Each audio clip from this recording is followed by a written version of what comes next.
It's why silver is cheaper than gold, because it's a scam. it's, it's always been a scam. They've been shipping gold off world. I'll tell you, there's more gold underground than people can imagine. There are oceans underground. There are rivers. There's water underground. You know, the whole El Dorado and the Fountain of Youth and all that? It's true. It's all true. There's an El Dorado down there. There's water down there, living water, you know, so-called Fountain of Youth. It's down there. They don't want us to know that. Hell, in California, you drill down 10,000 feet, you can get to it. They don't want you doing that. And one of the reasons why they have these fires like they did in Maui, they did the same thing in California. Whenever they burn up a bunch of stuff like that, it's usually because they want what's underneath it. Okay? When they build, when they burn down a whole town, it's usually because there's either gold or tunnels or water underneath that area that they burned up. All I could say is this: is the Getty is right smack dab in the middle of all the celebrities, and they're the most insane people. Like, they're the most insane people. These celebrities, they. That's why you question. You say, like, how does this so many people, like-minded people, that are in the same part of the world, like in the same state, and, and they believe they're Democrat. They believe like Joe Biden's the best, and Nancy Pelosi's the best, and they're running Hollywood the way they're running it. It's the most evil place. What's going on over there, and there's so much history of all that stuff that's been going on over there. I mean, like we said, I mean, Playboy Mansion, you had underground tunnels. They did renovations over there. There's so much things that are tying that area to everything, but uh, that's what it is. I believe it. They're building bunkers every day. If you look in Google Maps at Hollywood, you'll see some of the new houses going in. You see the underground stuff. It's all there. It's pretty obvious, but again, we could spend our whole lives chasing little targets here and there, this target, that target. It's so convenient to just take out one target. It's like stabbing Dracula in the heart with a stake and all the other vampires die at the same time. That's what happens when we take over the Getty, basically. It's a checkmate. Occupy the Getty is checkmate, basically. The problem is like we're gonna head down a road where, like you said, people are gonna be, offered all these different currencies, CBDC and or Nasara, Jasara, and all these different things like that. But it's just to satisfy people because that's what it is. I mean, we're fighting a war with people that are in control, that are pretty much. I mean, we're going to end up in a comfortable spot, but we just need to make sure that like it's not just a spot because they want us to be there to think everything's all fine when it's not. You know what I'm saying? For sure. Anybody got any more questions before I run off? There is a bunch more. I mean, I don't know how many more you want to handle.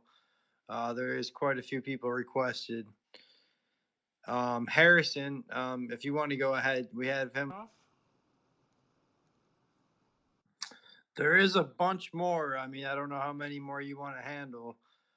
There is quite a few people requested. Harrison, if you want to go ahead, we have him lined up. What's up, Isaac? How you doing? Good, man. I'm How good. are you? Thank you for the space and bringing me up. Great space. What's up, Dr. Keck? How you doing? Good, Harris. How you doing? I'm great. Yeah, no, really great space. Stephen, it's I think the first time I'm hearing you, and you're really interesting. You have a lot of interesting things. I was just listening the whole time. I mean, I didn't know a lot about the Getty, so I'm just kind of learning about that.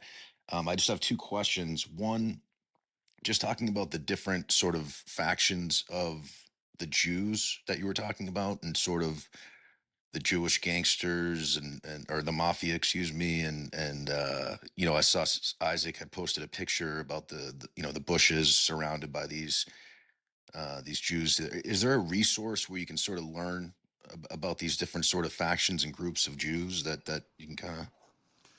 Well, again, it's not the easy. It's like I was trying to say when that guy called. All right.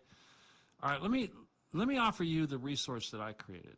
Okay, it's that you're gonna have to probably join my group or something on Telegram to find it. But it's a video. I mean, my stuff has all been taken off of YouTube, obviously, but I've got this one video out, 3.5 hours, and it's called the history of Nazism, the true history of Nazism. And that sounds like a funky title because it's really about Jews, but I start out in the Fertile Triangle, you know, back BC and all that, because to understand this stuff, you got to do that. You have to understand all the different players, you know, the Phoenicians, the you know, the Assyrians, et cetera, Babylonians, and you have to follow Abraham and into, you know, whatever, all that crap with Egypt and everything else. And then, you know, in other words, if you don't understand the history and the migration of the northern tribes into the Caucasus and the creation of Khazaria and all that stuff, it's really difficult because, well, let's put it this way. If you, to really understand what's going on, I'll just tell you a quick story. 3 generations after Noah's Ark, whether or not you believe this or not, there was a relative called Nimrod. And Nimrod was actually the king of the earth at the time. You know, a lot of these people, they're actually kings. Noah was the king of the earth. But anyway, Nimrod was about 3 generations separated from Noah, and he was the guy that was the king at the time. And he was the one that had reintroduced the whole eating babies and screwing animals and all this kind of thing. And this was all stuff that they did before the flood, you know, back like you read the book of Enoch, you know, from the Dead Sea Scrolls, they talk about what the world was like prior to the flood, you know, Methuselah and all that.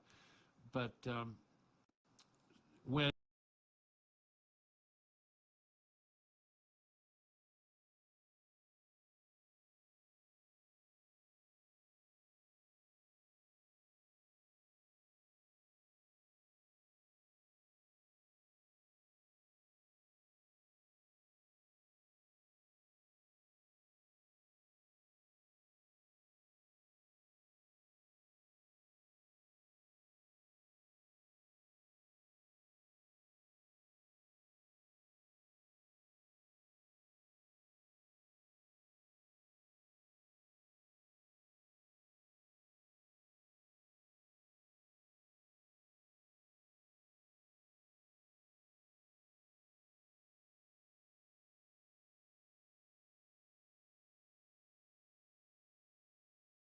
from the space.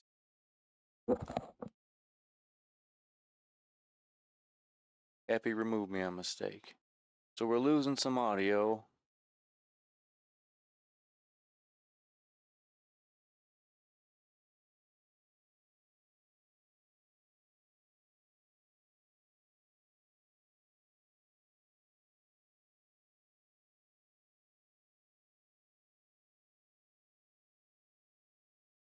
Won't let me back.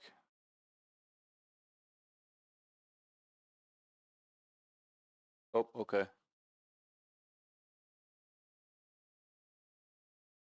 Protestantism, because Martin Luther was actually a student of one of these.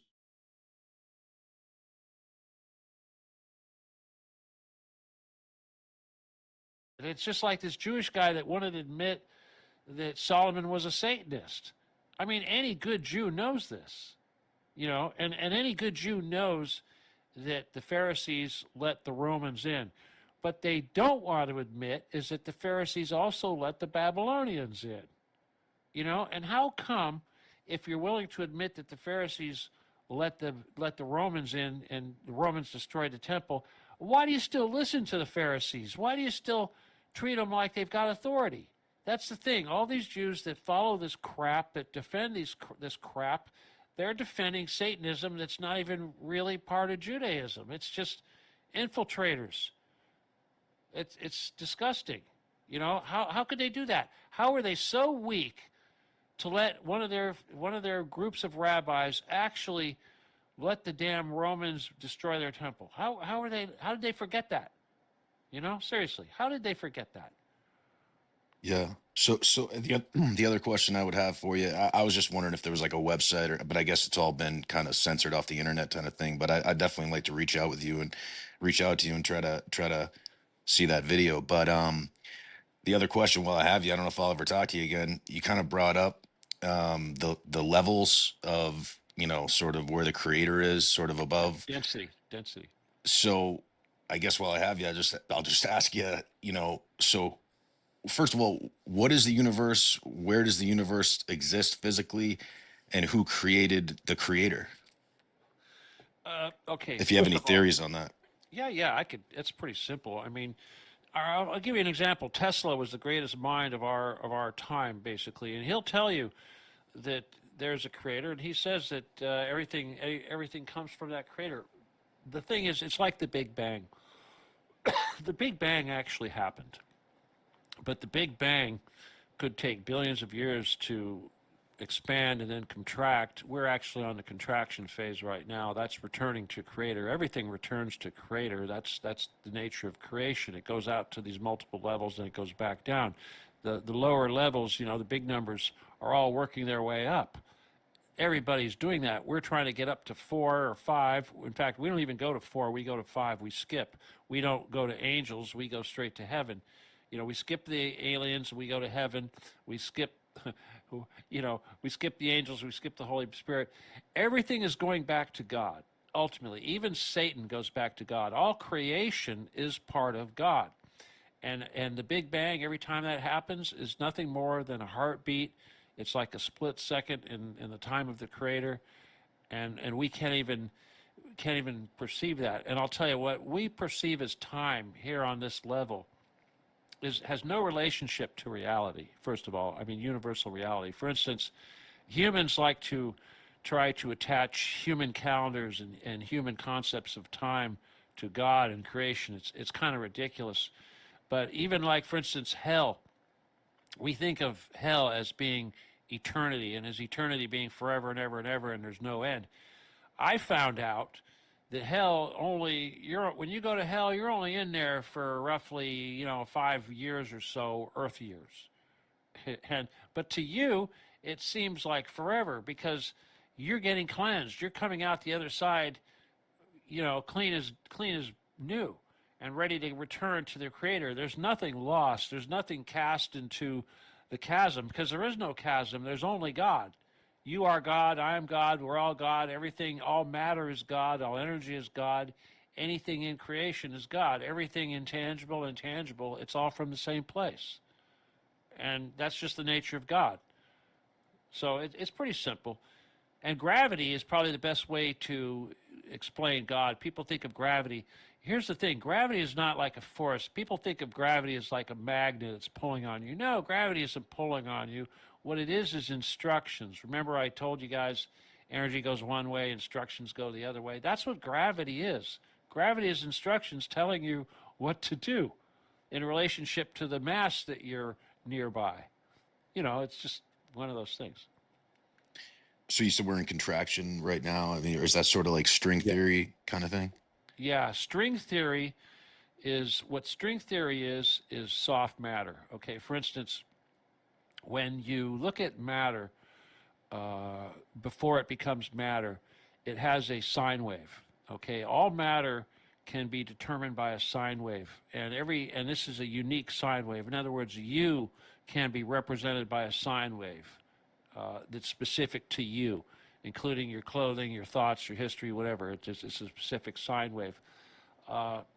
A soft matter that hasn't become hard matter yet is basically a flimsy sine wave. That's the string. Okay, it's actually what it is. It's actually a loop. It goes from one end to the other, and that's the nature of the electromagnetic spectrum. It's not like a yardstick that has a beginning and the end. and infinity does have a beginning and the end, only it starts over. It's a circle.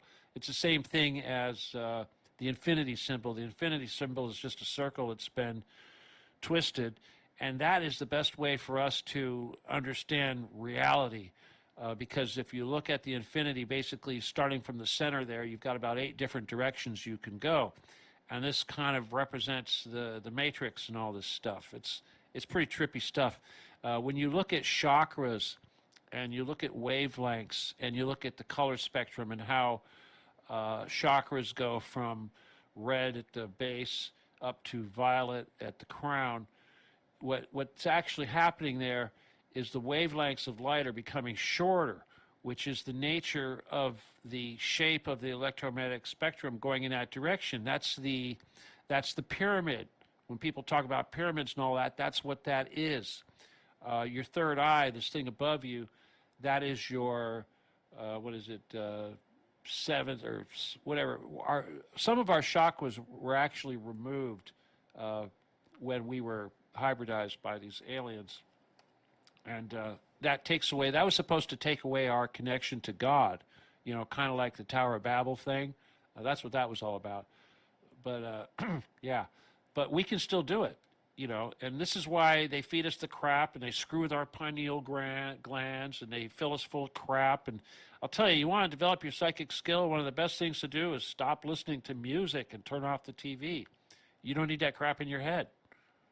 If you can find calmness in your head, quiet, then you can hear instructions. You have questions that you want to ask the universe is more than happy to give you answers to your questions. You just got to turn off all the noise so you can hear the answers. That's Buddhism right there. The secret of Buddhism is calmness. Is that which makes you calm is good. Ask any Buddhist, they'll tell you that. It's because this meditation, this magic, all this stuff first requires that you achieve calm. So this is why society fills our heads with crap and makes you listen. Last thing you need in your head is lyrics. Trust me. What you do need in your head is contemplation and heavy thinking. Anything else? All right, Blue Ninja, you got a question for Steven? Well, more of a question, but more of an ad. I mean, he touched on a lot of things, and it got lost about 45 minutes ago.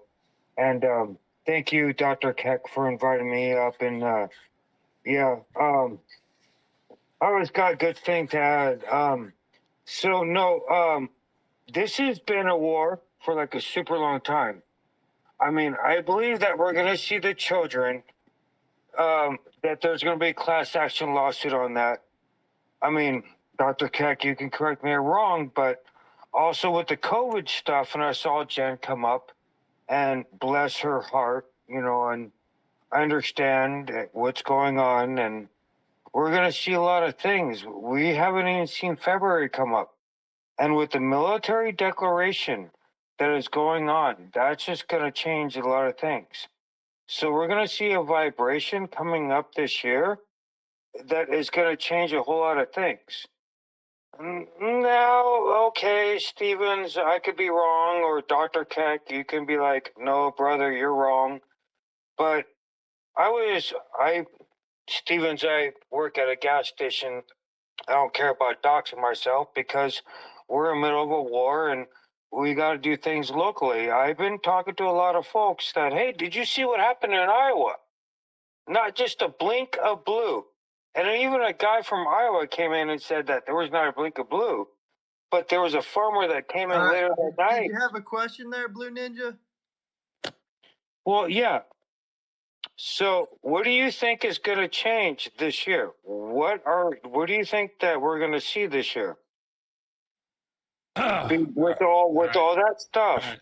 Politics aside, we already know what's going to happen. Okay, so forget about that. That's predestined. Okay, that's just the pendulum swinging back in the other direction. But I'll tell you what, you can expect. You can expect a spring offensive where Ukraine basically goes away. You can expect that happening. You can expect a collapse of the European Union. American military. You talk about the American military, dude. We're screwed right now. Okay, we're screwed. The only thing that we have left is we have an Air Force and we have a Navy. That's it. Okay? We don't have the howitzers, we don't have the troops, we don't have the shells, we don't have any of that. M1 tanks, the whole world's seen that the M1 tank is no big deal. Hell, we're afraid to send the M1 tank to Ukraine because the same thing will happen that happened to the Chieftains and the Leopards and everything else we sent. Do you realize how much money we spent on Ukraine so far? You know, close to $1 trillion. We can't recover from that. You know, I mean, we've got a It needs to deficit. collapse. That's the whole point. The whole point is for everything to just collapse. Yeah, that's the same thing that the Pharisees did to Jerusalem. Remember when they let the Romans in? That's what they're doing. They're doing the same thing to us right now. They're bleeding us dry in Ukraine. They're sending all our everything. They're telling us to be transgender. We're being flooded the borders with illegal male fighting age adults, you know? Not a good thing. They know what they're doing. That's real. You know, thank God for American gun owners and all that stuff. But the same thing, what's happening in Europe is real. What's happening in Ireland is real. What's happening in Germany right now, Germany is going under. The government has completely destroyed Germany. Okay, that's why those farmers and everybody are marching, because of the so-called, the Green Party has completely demilitarized and deindustrialized Germany. And the same thing has happened to the United States. Now, the United States tried to basically destroy Europe by blowing up the Nord Stream pipeline and by starting this war with Russia. But it backfired because now the United States is being deindustrialized and demilitarized. And what's going to happen? We're going to lose Taiwan. China's going to get all our computer technology that we've been trying to hold back. But you know what else? China has already developed their own chip that's just as fast as us. And you know what else? Instead of all these sanctions working against Russia, these damn whatever they put in, these blockades, whatever, Russia has an economy that's booming right now. It's over 3.5% growth. We don't have that. Well, the We're American screwed. dollar is not even being upheld by the BRICS. They're not even like accepting it. So No. we're going like the American dollar is done. Yeah, it's done. Like, yeah. So like really everything is meant to collapse. Like that's the whole point. They're doing it needs to us. collapse. Yes, they're doing it to it, and it's playing out the way. How do we save it? How do we fix it? Right? We fix it by the Getty. That's the only way we're going to fix this. But I agree 100%. But I look at things, and I people need to realize that what's going on, and I think people are becoming awakened to everything. But the reality is, like, we have the Federal Reserve. Like, we're dealing with a central bank that we need to destroy and get rid of. Not to go off topic, but that's the whole point. So if we go on to a different page, the Rothschilds. The yeah, Rothschilds. so that needs to like. And I'm all fine. Like, I'm 100% fine with the American dollar going down. I don't care that it needs to go down. So if it's heading in that direction, that's what it needs to happen. And it needs to be taken over. But we just need to hope that it's not, some kind of a Trojan horse kind of thing, that it's going to be something that we think it is, but it's not. Well, we don't want to. There's where the Getty comes back in once again, because the money is down there, the gold is down there, the tech is down there. We don't all need to be working. We're all killing ourselves to have food and to survive and pay bills. That's a bunch of BS. That does not need to be happening. We have the tech and everything already to basically deal with it, but it's being held from us.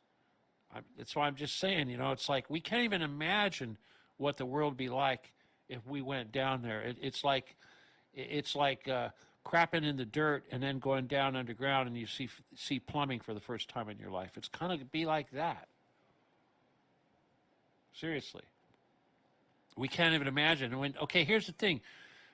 Our forefathers in the colonial America, they didn't need a gold economy. They had a republic, and they had controlled borders, and they had all that, and the man's value was the value of their labor, and everybody was rich.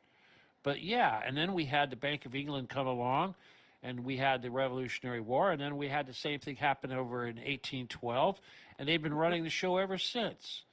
So, yeah, I mean, in other words, when you get down to it, who are the Rothschilds? They're people that are alive today, and they are the people that are a big part of this crap going on under the Getty. So let me just explain to you the Magna Carta really quick, okay? Because we only touched on that briefly, and you need to understand the Magna Carta.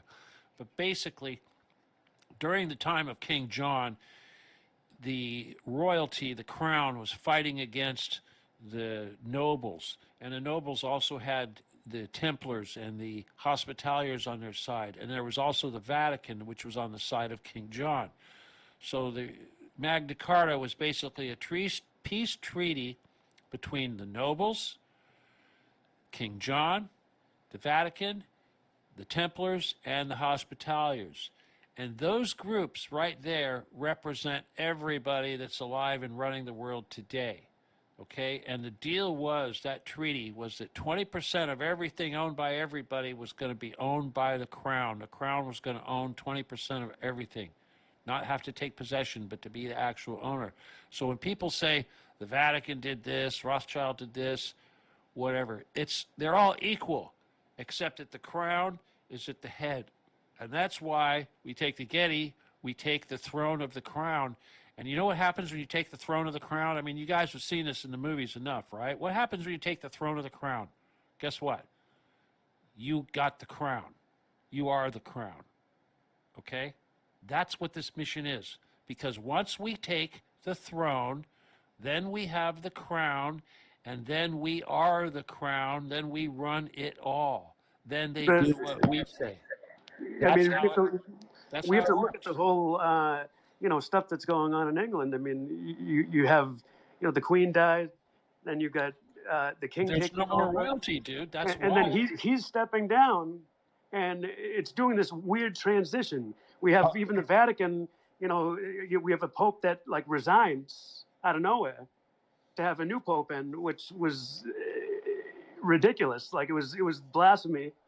But the reality is, I mean, look at America too. I mean, America since the beginning, like there was no, like, I'm almost like at a point where like I don't believe in the Revolutionary War. Like I believe like it was like a psyop just in itself, because if England wanted to take over, they had the fighting power to do it. So it was just like a McDonald's, No, we got lucky. We cornered Cornwall. That's what happened. He was just Yeah, really good. He but cornered them. we ended up with what the same thing as England. We had their bank. They funded the whole entire country. I mean, America is what it is today Yeah, because of that that. So I was mean, that was everything is. they fought over that. That was that whole bank of that was what was his name? Hamilton, and who was the other guy? Jefferson? Yeah, Hamilton and Jefferson fought over that. Hamilton was pro Bank of England. That's why he gets the thing on Broadway. And Jefferson, the guy they call a racist, he was the good guy. But I want to say something real important that was brought up earlier when we were talking about the Illuminati being started in 1776. A lot of people talk about how our forefathers were all Masons and how we have all this Masonic crap in Washington, D.C. and all that. I'm really against that. But at the same time, it's just like she said, it wasn't until after 1776 that the Illuminati was able to infiltrate the Masons. So in other words, the Masons were not a satanic organization at 1776. So all these forefathers were not Satanists at that time. They were part of a secret society, but it wasn't the satanic thing that it has become today. It was the Illuminati that turned it into that because they used it for that purpose. Yeah, the problem is things go sour. So, but that's the issue. But America, I mean, everything. Look at we got New England. We have all. It's a copy and replica of England and Babylon, pretty much. Like, but with the bank and everything, and like, it ended up turning into another England. But it's a franchise of it. Hey guys, But check it out. But everything is everything's collapsing, and we just have to look at it, and it's a good thing that it's collapsing, but we just need to make sure that it goes in the right direction. But I look at not to go off things, but people just need to stand up on their own. People need to know like that, you are a powerful person. Like, you have a power, you have a vote. And if your vote doesn't count, whatever, you have to stand up if things don't work out. People need to, you know, understand who they are and not just sit back and wait for everything to get done and expect things to get done always by itself. So looks like we dropped down to half our people. We're at 350 now. We were like at 750 just a little while ago. Really? I thought we were still. Did we drop that much? Mine still says 7 something. Is it? Okay. Maybe I may get a different reading or something. Yeah, I'm not sure. We do have Alexa. Alexa, if you want to go ahead with your question for Steven. Hi, thank you so much. So I'll try to make this as concise as possible, but going back a little bit, it sounds like you were saying like COVID and the vaccine and even like the chemtrails and possibly disease X that could be coming basically damages the DNA. So I'm curious, like, what sort of spiritual I guess ramifications does that have, and is there any way to, I mean, not like in a medical sense, Good but more question. like a Yeah. medical sense? No, let's do medical too, okay? Okay. You just reminded me of something really, really important. Okay, great. All right, we've been talking about the metaphysical aspect of this stuff, the energetic side of it, and I want to talk about that. But at the same time, you remind me of something else I need to share with people, and that is the benefits of lysine. If you're not taking lysine, it's actually L-Lysine, L-lysine. You need to be taking that. That is an amino acid.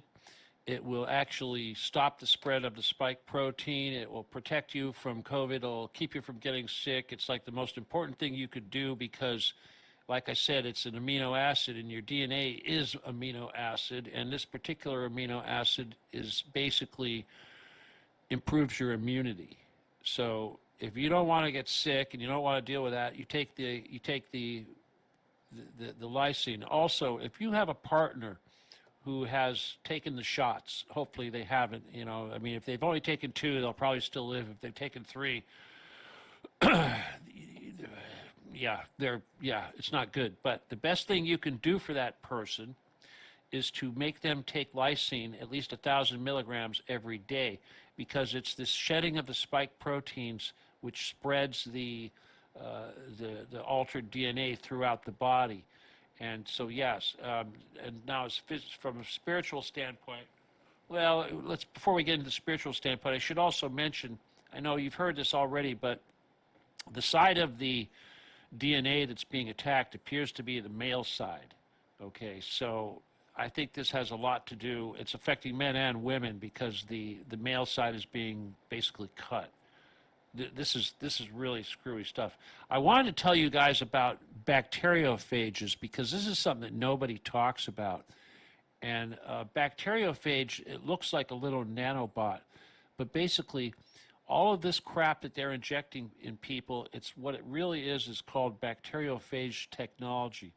Because these little nanobot looking things are basically like these microscopic spider looking things, and what they do is they hold a segment of DNA or RNA in this case, and that segment of RNA could be anything, but there's like millions of different types of bacteriophages, and each one of them has a different type of RNA.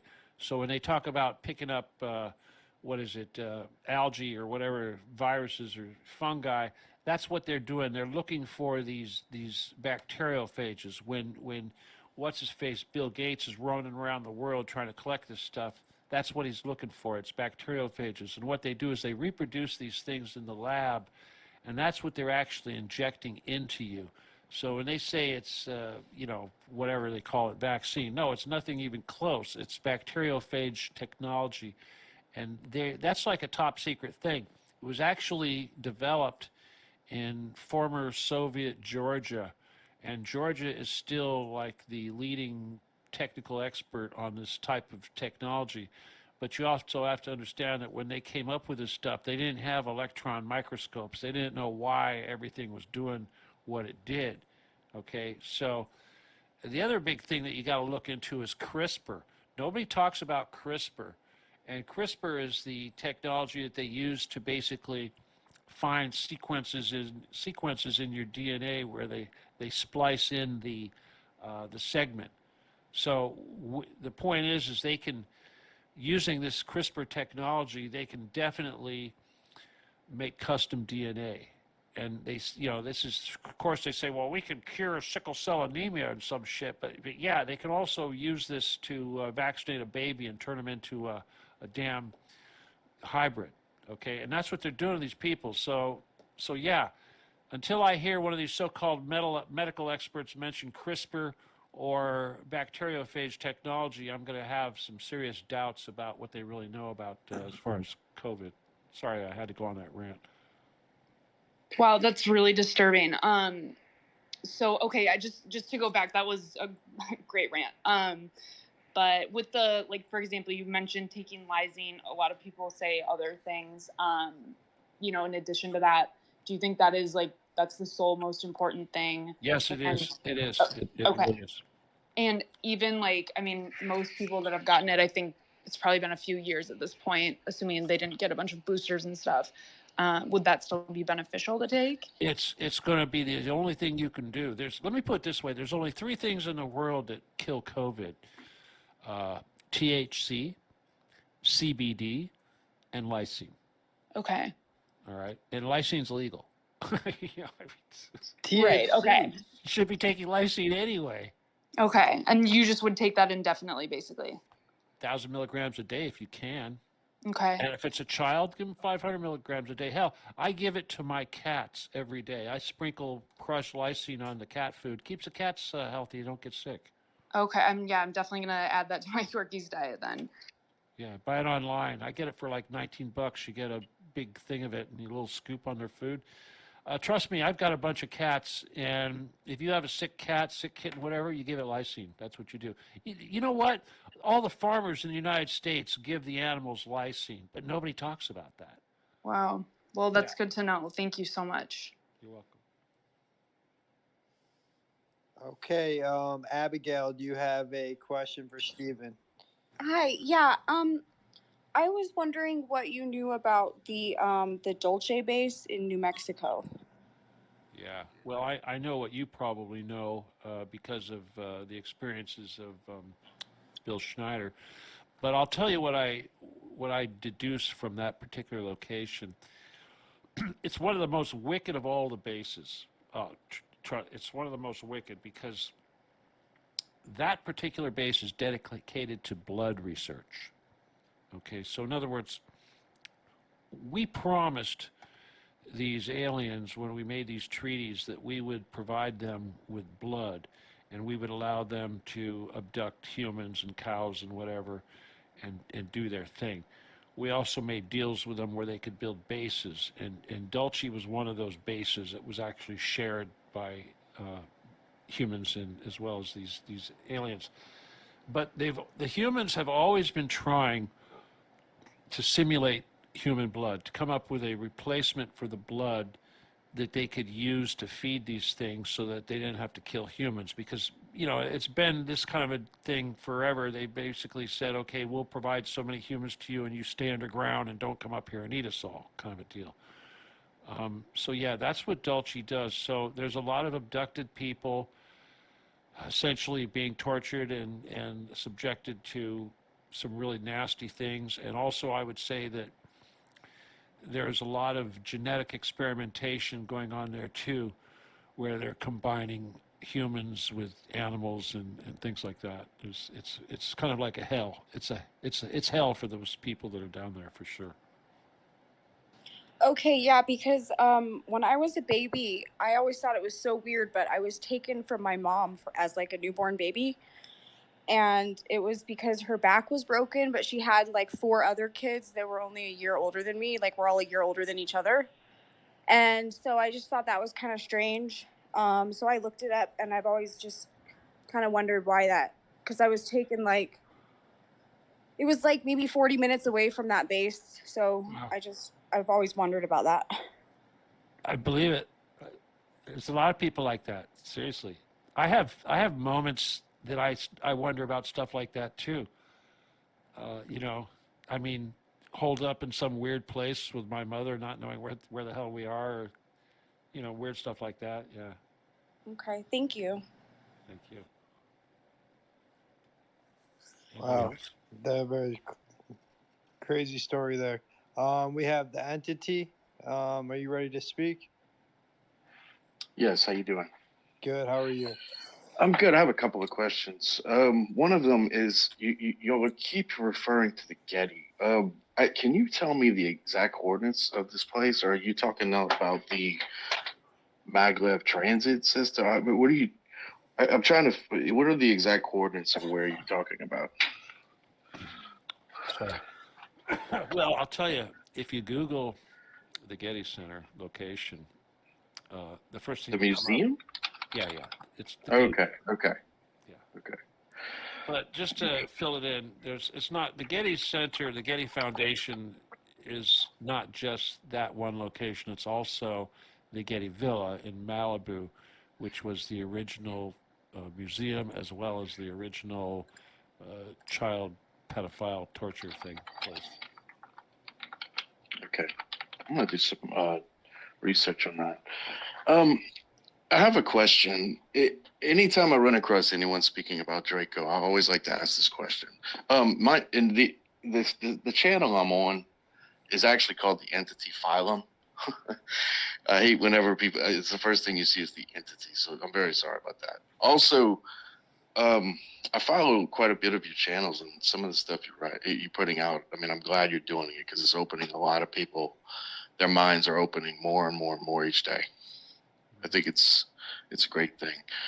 Uh, I know this is going to be a crazy question, but I want to get another person's take on it.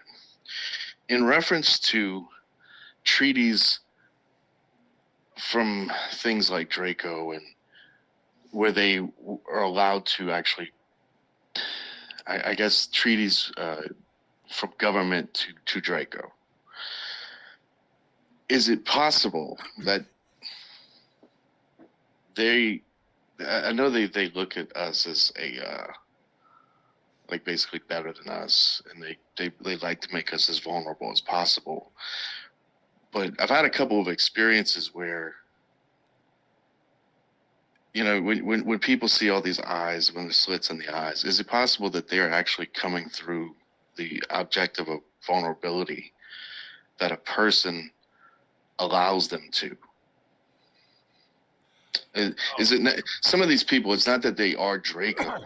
It's almost like a portal coming through the free will of the soul.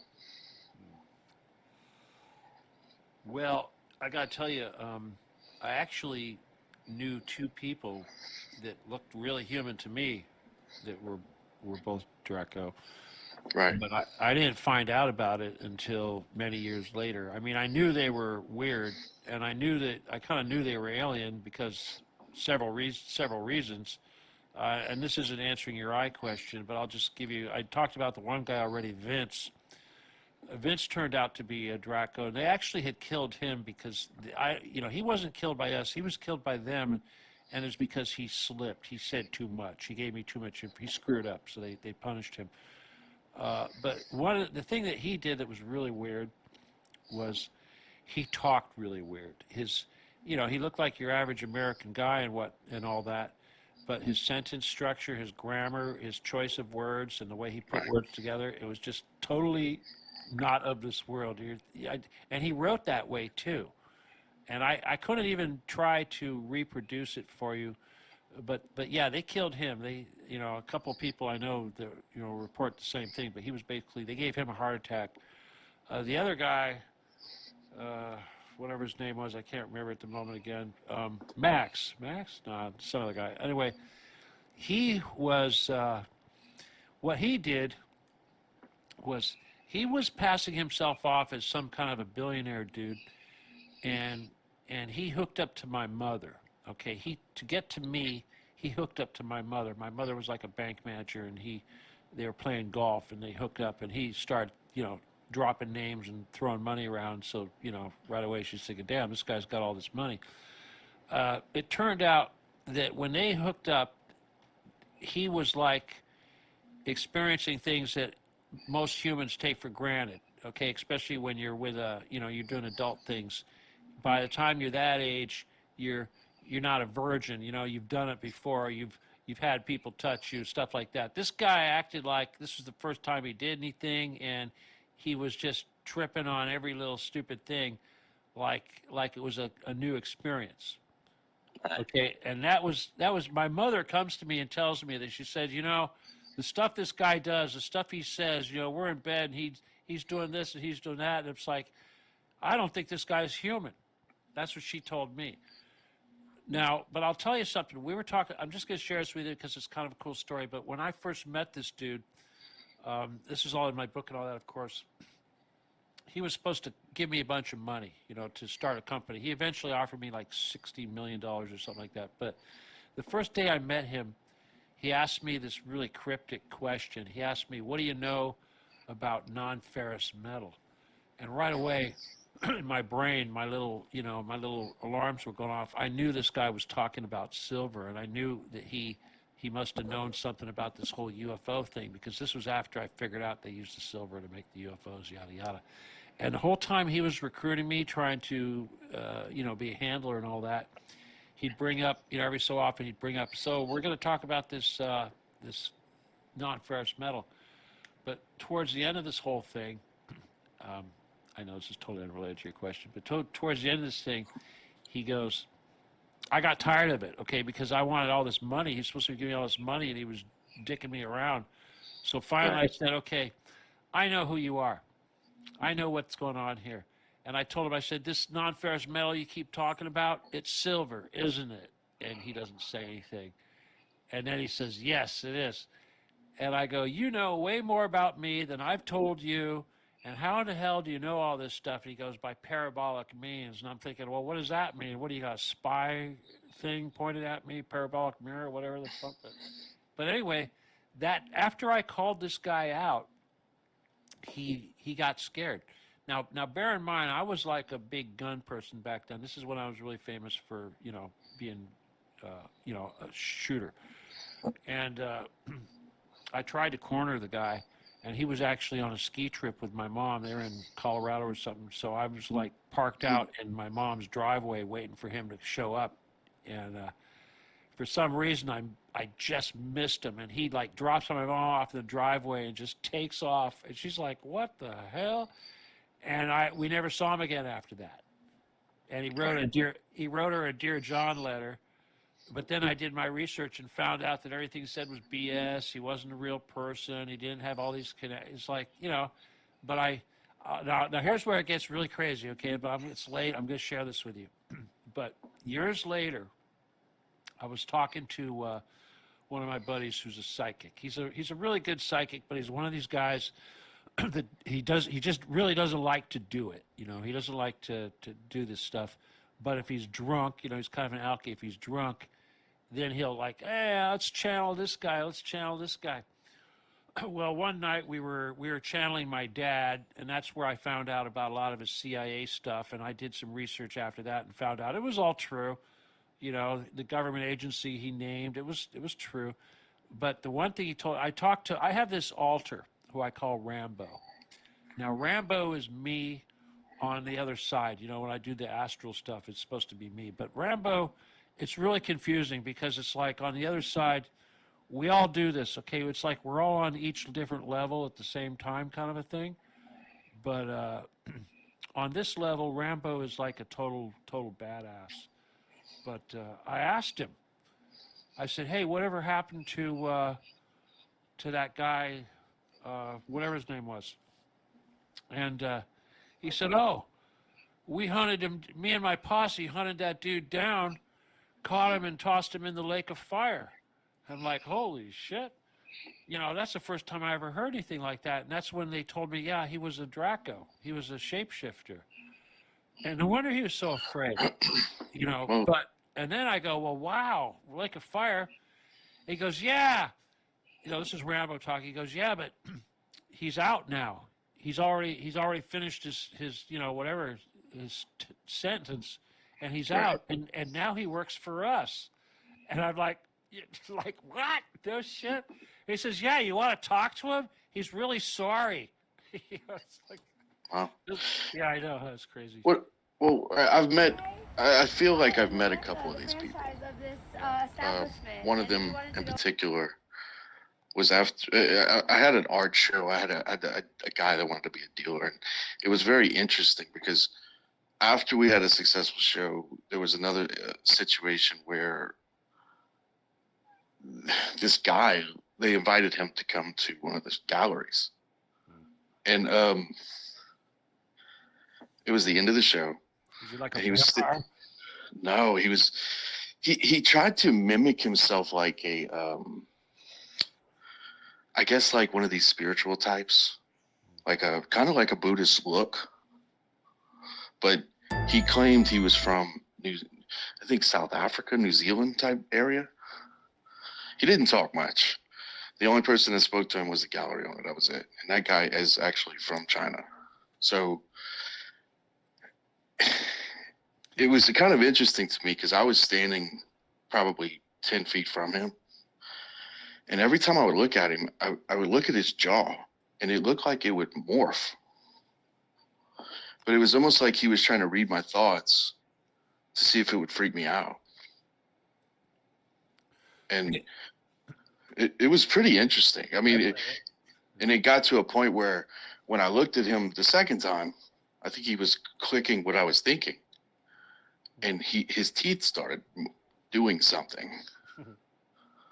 getting spiky and like very strange looking.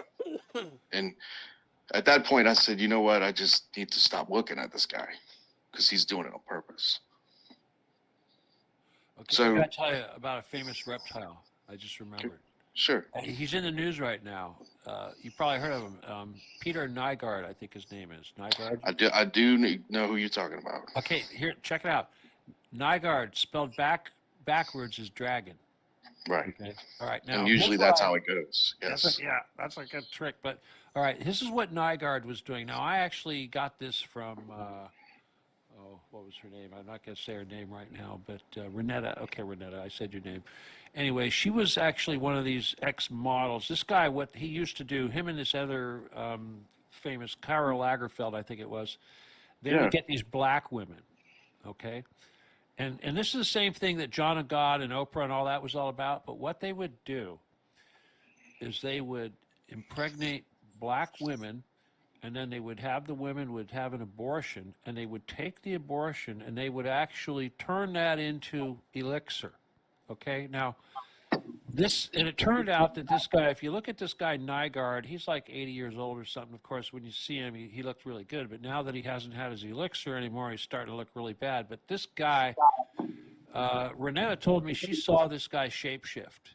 She was in a hotel room, and this guy, totally shapeshifted, went full on reptile right in front of her. So yeah, they're real. They're out there. Yeah, well, part of the research that I had to do when writing, I mean, the entity phylum is a book. You actually might know what a phylum really means. Yeah, I know. So, I mean, it was a book written about entities you can't see. Yeah, nobody knows about those things. Yeah, well, there's no documentation on them either. So, in all of this research we had to do, I ran across a couple of people who were I had a woman, I actually met a woman who said that she was, I don't want to say the term sold, but she was sold to other people for her own energy. And she still claims to this day that they have the ability to astral project in her room and mess with her. Well, they do. So, yeah, I learned a lot in the research of that book. And it's a lot of disturbing stuff. You gotta read my book, dude. What's that? We haven't even talked about my book. It's a good segue to mention my book. Okay, since you read her book, you gotta read my book. Seriously, you gotta read my book. I will. I, But book plug. It's book plug time. well, no, the thing about it is Oh man, don't you want to while look at my book?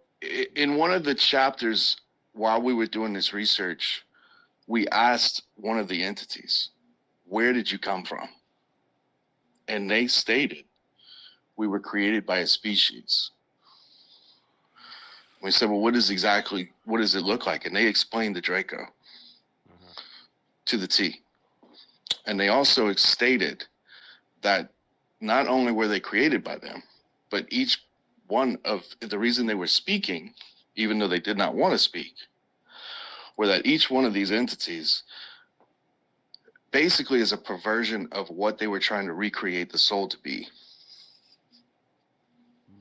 So they were trying to master the recreation of the soul, and they never could get it. So every time they would create one. When they Well, hybridized us, we weren't supposed to have a soul. It just happened. right. But apparently they've tried to recreate different means of it. And every time they do, they couldn't get it right. That's your clones right there. Yes. And basically they are now designed and programmed to make us vulnerable. The more vulnerable we are, the more vulnerable they can do anything they want to us. But it's all about our free will. And the more that we give it up, the more vulnerable we become to them. So when we say this about, more in this, everything in the sky, more Magellans, more everything that's basically affecting us, now we have to worry about Bill Gates with his meat. And then you have, I was researching, what is it called? There's like a locust bean, because there are people having allergic reactions to it. And I traced one of the reactions to Dippin' Dots. Wow. Well, I mean, that's ice cream. So basically, they're after your kids. They use black magic, man. Yes. All right. It's a real fun trick. I'm going to throw this out here. Black magic. It could be as simple as when you're cooking in the kitchen, you want to stir clockwise and not counterclockwise, and you want to never cook when you're angry. Just don't do it. If you're angry, don't do it. But always stir your food clockwise, because that's kitchen witchery. And when they're making your Budweiser or your Coke, you think they're stirring it clockwise? Oh, hell no. And it makes sense, too, because one of the things that I think whenever people are trying to distance someone in their life, they write their name down and they do the same process. That's one of the things that I have come across in a couple of books. So it's exactly the same practice. So one of the things that popped in my head when you were talking about the Getty was, if we can get rid of the Getty, we get rid of all of us. Is that right? I'm sorry. When you say get rid of the Getty, what do you mean get rid of all of us? What do you? Well, the underground tunnels, because I think this whole thing started with talking about the Getty tunnels. Right. Okay. So what do y'all, I mean, a lot of the talk of the tunnels, I remember during COVID-19, whenever they had this huge camp set up in, I think in New York. Yeah, I know. And there was, the Central Park event that may or may not have happened. Yeah. Mm-hmm. Right. Yeah. There were a couple of people that pulled a couple of schematics of old tunnels of New York. And, I don't know how no one has done that. Instead of actually going in the tunnels, why can't they find the actual schematics of the old tunnels systems? And then at that point, figure it out from there, where to take it over. They already know where the entrances are. I mean, let's look at it this way. Okay, first of all, the reason why none of this makes sense, we say, why not this, why not that, is because it's our government doing it.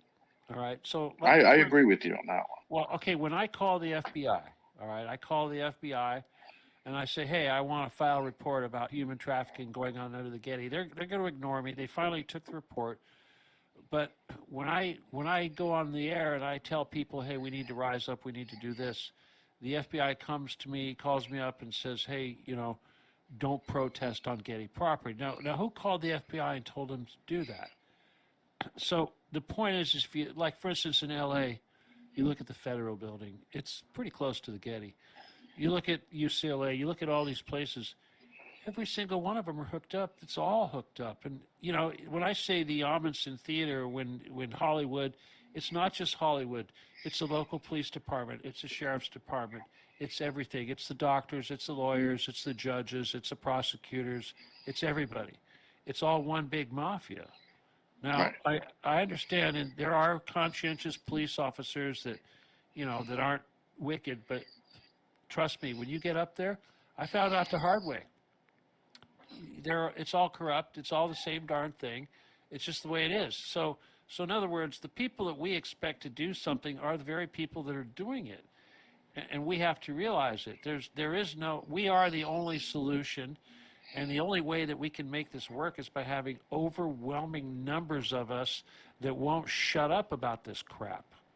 We have to stop falling for their narratives, and we have to force this down their throat. But at the same time, like I said, even once we have the power and we have the numbers, they're going to nuke us if we don't, make some adjustments in how we operate, because that's just our human nature, and we got to solve that. Because it's like Tesla said, Tesla technology, there's all kinds of Tesla technology down there, but he said that you don't give that kind of power to minds that aren't ready for it, right?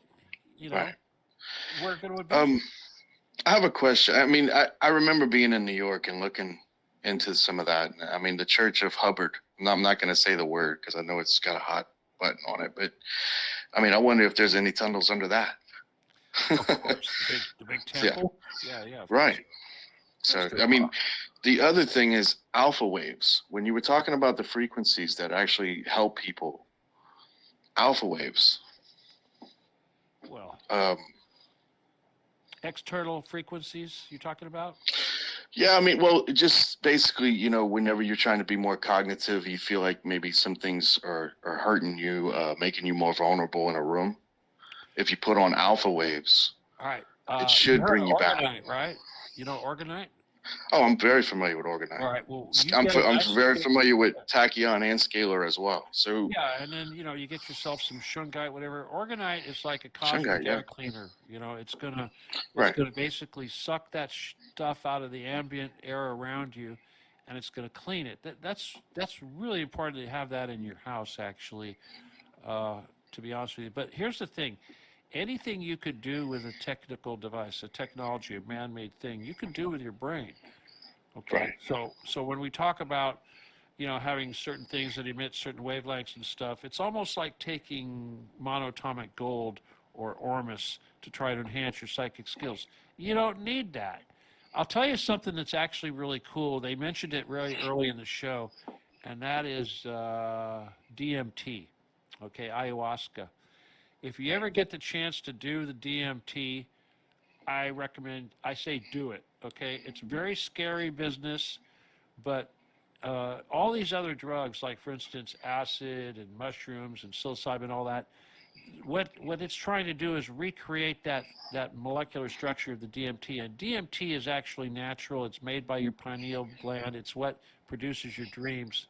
But if you ever want to see what it's like to be dead, what it's like to see the other side, what it's like to see through the matrix, you take DMT, because it's like, it works. This is what the rich people do.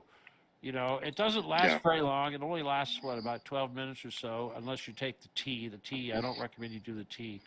But, but yeah, you want to see the other side of the matrix. And also, if you want to meet your guides, for instance, let's say you have some issue in your life that you need to rectify in order to move forward, the first thing that's going to happen is your guide is going to be standing there. It's going to say, hey, we need to deal with this issue right now. And they're not going to let you go anywhere until you deal with that issue. And that's one of the reasons why so many people are actually afraid of DMT. But I'll tell you, if you want to see fractals, that kind of stuff, yeah, That's what you do.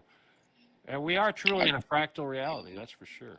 We really are. Um, I'm starting to believe that as there's something called the AI entity that I'm currently writing about right now, and what's really interesting about it is that it looks almost exactly like these blood clots that they were pulling out of cadavers. Yeah.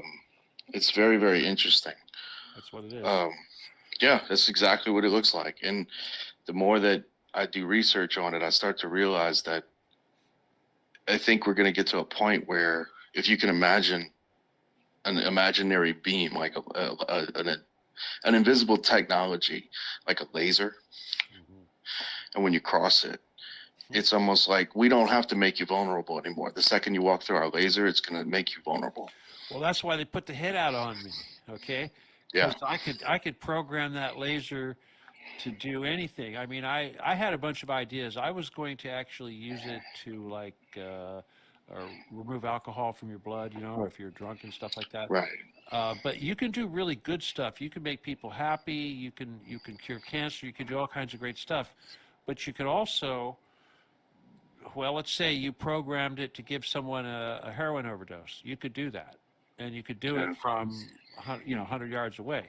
They wouldn't know anything. They wouldn't know it hit them. You know, it's a powerful, powerful tool, and they were really afraid about that.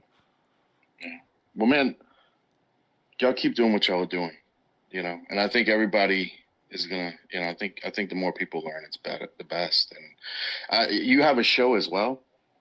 I saw. Yeah, give me a plug. Oh, hang on, we're not going to end the show. I mean, I'll still talk. We've been at this 5 hours and 15 minutes, but We still got five more requested if you want to. No. You know, I mean, I already went to the bathroom once. You know, I'm like, I could use some more tea or something. My throat's getting a little raspy, but all right. But anyway, okay. First plug for the book. Okay. All right. When I came public was in 2012, right? And I went on stage and I told everybody, and I thought for sure in 2012 that's when all this would break loose, because I mean, surely once I tell you about the Getty, you guys are all going to freak out, right? Wrong. Anyway, so I wrote this book, and the book is called Lasers, Cavers, and Magic. Obviously, lasers for my lasers, cavers for the cavers, and magic, because that's what we're doing here. But if you want the book, you can send me an email, and the email is law17gun, LAW17GUN, at AOL.com. And of course, I don't know, you can look me up on my Twitter. If you join me on Twitter, I'll probably have it there. I'll post it. Or you could join me on Telegram. I have this Telegram group, which obviously isn't the same as Twitter, but it's a great place for us to kind of network and, you know, strategize for the mission. And anyway, that group is called Occupy the Getty / Stephen D. Kelley. So if you go on Twitter and then, or not Twitter, but Telegram, and then you do that search, then yeah. Okay, what else? Okay, so booking it, then we can get on to other stuff, because yeah, I do have a radio station, actually, an actual radio station. It's crazy, but it's called Truth Cat Radio, www.truthcatradio.com. And I got to tell you, when I did radio on Revolution Radio and American Freedom Radio, I had 1 million listeners. Okay, that was more than anybody, you know, except for maybe, I don't know, Alex Jones or somebody. But anyway, now I don't. They shadow ban me. They block me. I can't get anybody listening. But every Thursday I do a show at 9 Eastern. Okay, on you know, you just got to go to www. I mean, if you can get through there and get Truth Cat Radio, good luck. But there are other streamers out there that carry it. But yeah, tune into that thing live, and I do my shows. And also, you know, when I had a YouTube channel, of course I had all my shows on there, but now you have to go to channels that other people have produced. Like there's one on Brighteon, you got to find it. If you join my group, the best place to get all my stuff, of course, is by joining the Telegram group, because they can't take that away from me, right? They take everything else away, but they can't take that away. Would they shut you down on Rumble or no? You know, trust me, I've got Rumble and all these different things. It's just difficult. It's not quite the same. I've reached the point now where I have to depend on other people multiplying my efforts, creating platforms that feature my material. So what I do, when I do my show, I record it, of course, I edit it, and then I upload it to the Telegram page, and I also upload it, of course, to Twitter here, and then people will take that and they will put it on Rumble or whatever. Okay, but see, that's the thing. I mean, my God, right? It's like I'm only one person, and I can only reach so many people, and that's why I need you guys to multiply my efforts. So if they're going to censor me and make it so nobody can see my content, I need people to spam my stuff everywhere. That's the only way. I need to be so annoying that not only I mean, my God, the Getty has billions of dollars, $10 billion. They've got an army of attorneys. You post a image that's owned by Getty Images, they're going to sue you. So you're having issues in that regard. Okay. They I won't say understand. my name. Yeah. I want the whole purpose of this episode is to piss them off so bad that they have to try to shut me up. They have to sue me. I already know that they can't kill me. I already know that. They told me. I've been doing this for so long. Here I am, right? I mean, I keep poking the tiger, and that doesn't work. Let's poke harder. Let's poke this spot. Let's poke that spot. I mean, it just doesn't matter who I piss off. They're not going to say my name.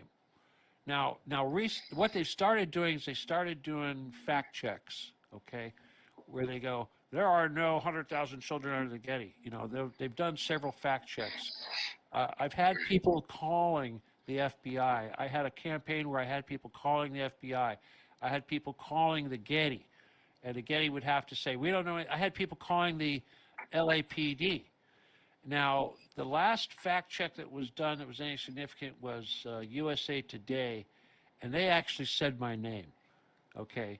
But that's the first time. So it took a lot of effort just to get them to say my name. And the more, because, I'm the witness, okay? No one else can do what I can do. I can get, and it's like I said, all right, I had the FBI at my door, okay? The FBI comes to my door. They're trying to get me, I didn't open the door, of course. I have a metal door. And they asked me if I was trying to, commit treason and blah, blah, blah, bullshit. And I asked them, well, why aren't you guys investigating the Getty, et cetera, et cetera. But they got really incredulous when I told them that I was on press TV. They said, are you aiding a foreign agent of an enemy country, yada, yada. I go, what are you talking about, press TV? They didn't even know what press TV was. And and the guy goes, the FBI guy, he's just a kid to me, and he goes, why would press TV have you on there as a geopolitical consultant? I go, well, maybe it's because I'm an ex-NSA CIA contractor. And he goes, you're so full of it, blah, blah, blah. And I said, well, yeah, I was recruited by Don Nixon, who worked under Robert Vesco. Write that down, VESCO, And that's when they bailed. That's when those guys bailed. And I think they had, little microphones in their ears, and they probably, somebody back at the office said, abort, abort, Yeah. And they took off running. They actually, I yelled at them as they were running away from me. I yelled at them. I called them names. What did I say? I said, you guys are, I said, you guys are pedophile enablers, and you work for Satan.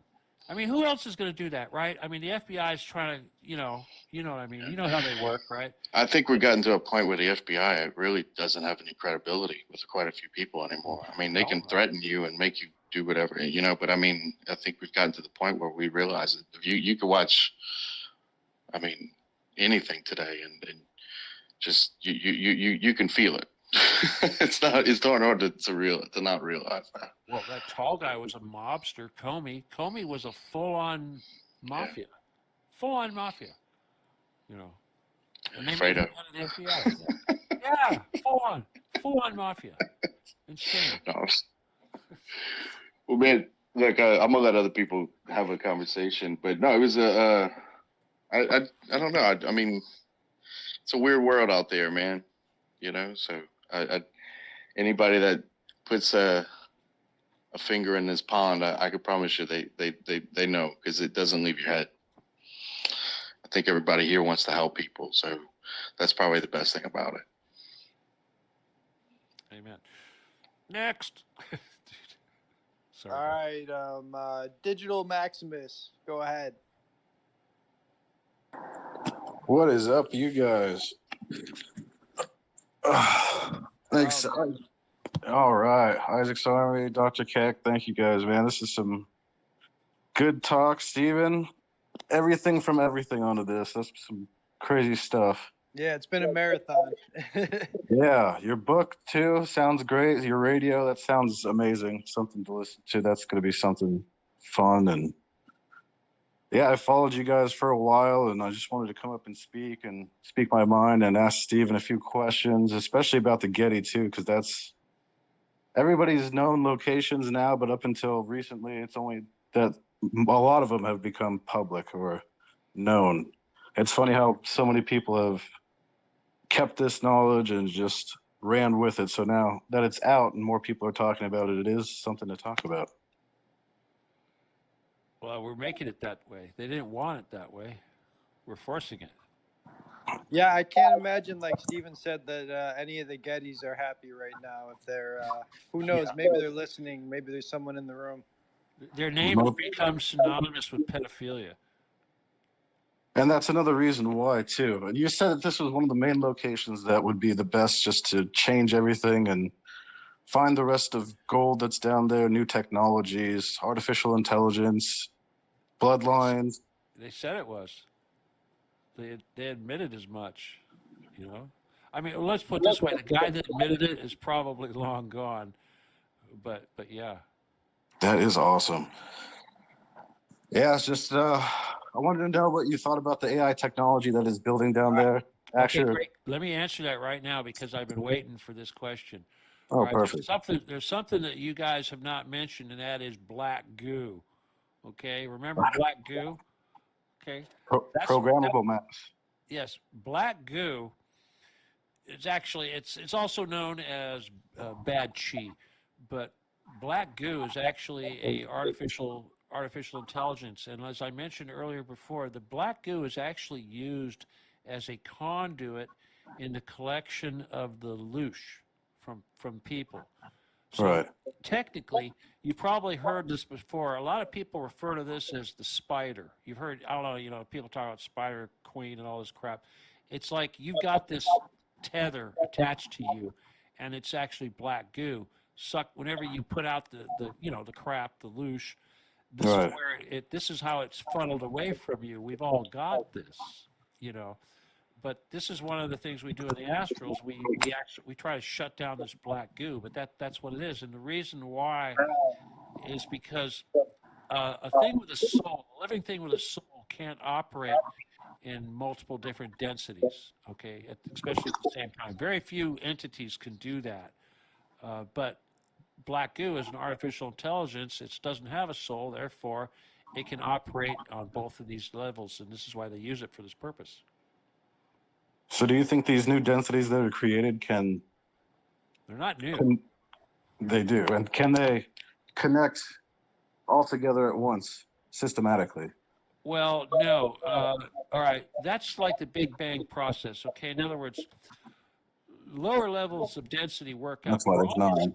We're always working up, right? It's like we Yeah. all want to graduate, and forever. It's like time starts over, kind of a thing for us. You know what I mean? It's like going from cavemen all the way up to space travel, and then starting over from caveman again.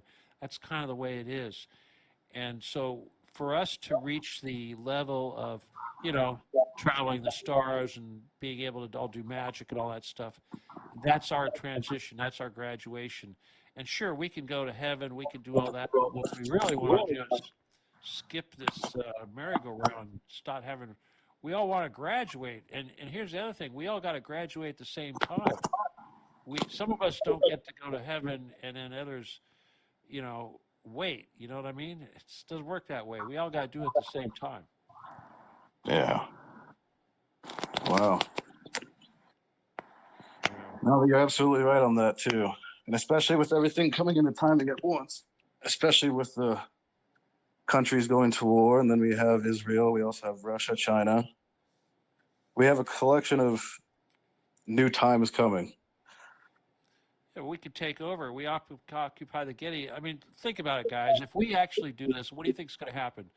You can have all that money, all that technology, all that power, and you basically have all that knowledge, and the knowledge is where the real power is. And these guys control us now, but they're jealous. They don't want to share it. They don't want to share the beds. They don't want to share the gold. They want to have their sex slaves, and they're worshiping Satan and all that crap, and they want to kill us off and shut the doors, you know? Yeah. Well, you were talking also about how gold is being created down there using technology, and you said the basis of it was going to be a silver compound or silver itself. Silver, yeah. Silver can actually be transmuted into gold. Huh. Well, then you were also talking about Solomon and back when Well, basically, Solomon did that too. yeah. Which makes me think about the Ark of the Covenant that was believed to be found by, I forgot his name. Well, the Ark of the Covenant is much older than Moses, okay? Right. Much older. Moses, Sumerian. they did not construct that thing out in the middle of the desert, okay? All right, this is important. The Ark of the Covenant, I'll give you some technology here, all right? This is important. I was telling you guys about how silver creates ultraviolet light. Well, gold creates something else. If you expose gold to an arc, it will produce manna or monatomic gold. So in other words, when the gold atomically degrades into gold particles, it does it the same way as the silver does when it makes ultraviolet light, only it turns into monatomic gold. So the Ark of the Covenant actually was a electronic device. It was pretty sophisticated, and it had a magnetic field, so it actually floated because the damn thing weighed like 2 tons. But the magnetic field contained the plasma. The plasma was basically an arc of electricity that went between the cherub's wings. You know, remember the cherub's wings? Okay, that's basically an arc lamp. And that arc lamp was modified electronically to create a plasma, just like we were doing with our plasma beam. And so that plasma, when the gold of the Ark of the Covenant was exposed to plasma, it would degrade atomically and produce massive, massive amounts of manna, because one single atomic layer of gold, you can't even see it, obviously, because it's, you know, microscopic, atomic microscopic, but it's going to produce a pile of monatomic. It's kind of like popcorn, basically. If you imagine how relatively small popcorn is, and you could turn it into, you know, you cook it, you get a bigger thing. That's kind of the way the Ark of the Covenant works. All right, and trust me, the Jews did not make that. That was something that the pharaohs were using for a long time, and they called the manna white bread, and they used that to enhance their psychic skills, and that's why their heads, they had the cone head thing, because they've been eating all the manna. And that's why the Jews are, as a people, tend to have high psychic skills, because way back when they were in the desert, they were eating all that manna. So genetically, they have been altered in such a way to have higher psychic skills. Got it? Just a fun little detail. 308 Science in the Bible. 308er, go ahead. You're up, buddy. Yeah, I appreciate it. Yes, please. Yeah, I mean, excellent space. I was just gonna ask, Stefan or Steven there. It's so these kids, where are they coming from in the tunnels? Like, I mean, All over the world, man. All over. is They there a come, source? well, yeah, they come from Mexico. They come from Africa. They come from the Philippines. They come from China. They come from streets of LA. They come from abortion clinics. They come from child protective services. They come to parents who sell their children. They come from everywhere. Okay, is there a big source from Ukraine? Of course, huge. Okay. Huge. Ukraine is like a hot spot for this stuff, and I wanted to talk about that earlier, but you know, these Russian troops have liberated organ harvesting facilities where, you know, it was industrial, nasty what they were doing with, you know, orphans and what have you collected from the cities. I mean, it's really, really bad. But these are the people that do this. This is just like ISIS. ISIS did this. It's the same people. It's the same people. You know? Yes, It's yes. horrible. Well, that's the thing because I've seen numerous reports from like Russian liberators that are going into Ukraine, and they're doing actually a huge deed as far as actually helping Ukrainians and as far as liberating children from Ukraine and helping them out. Yeah. And I was just Yeah, hoping to hear your they're being condemned for that. yeah. Yeah. It's called projection. The enemy's good at that. Can I have a go? Go. Thanks. Thank you guys for all that you do. It's amazing. But I think we are at a point where there is so much noise because we have some serious problems. I think we all recognize that it's going to be wild, and I definitely think you should expect a civil war in the USA, and the European Union will collapse as well.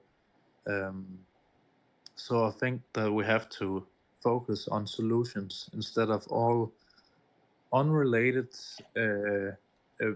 truth searching in conspiracies, because can you still hear me? I lost. Yeah, we can hear you. Okay, thanks. All these conspiracy theories that don't lead to any solutions is just simply creating more noise. And when we create more noise, we confuse a lot of people, and people will get 100 of questions, if not thousands of questions. And we can use our time to do that, or we can use our time to create solutions.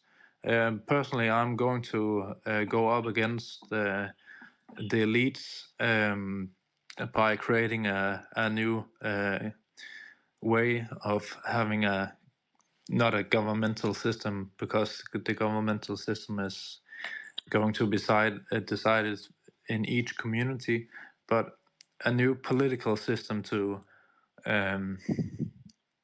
get all of humanity on the same track. So, but enough about me. You can follow me if you want to. That would be an amazing thing if you're able to accomplish that.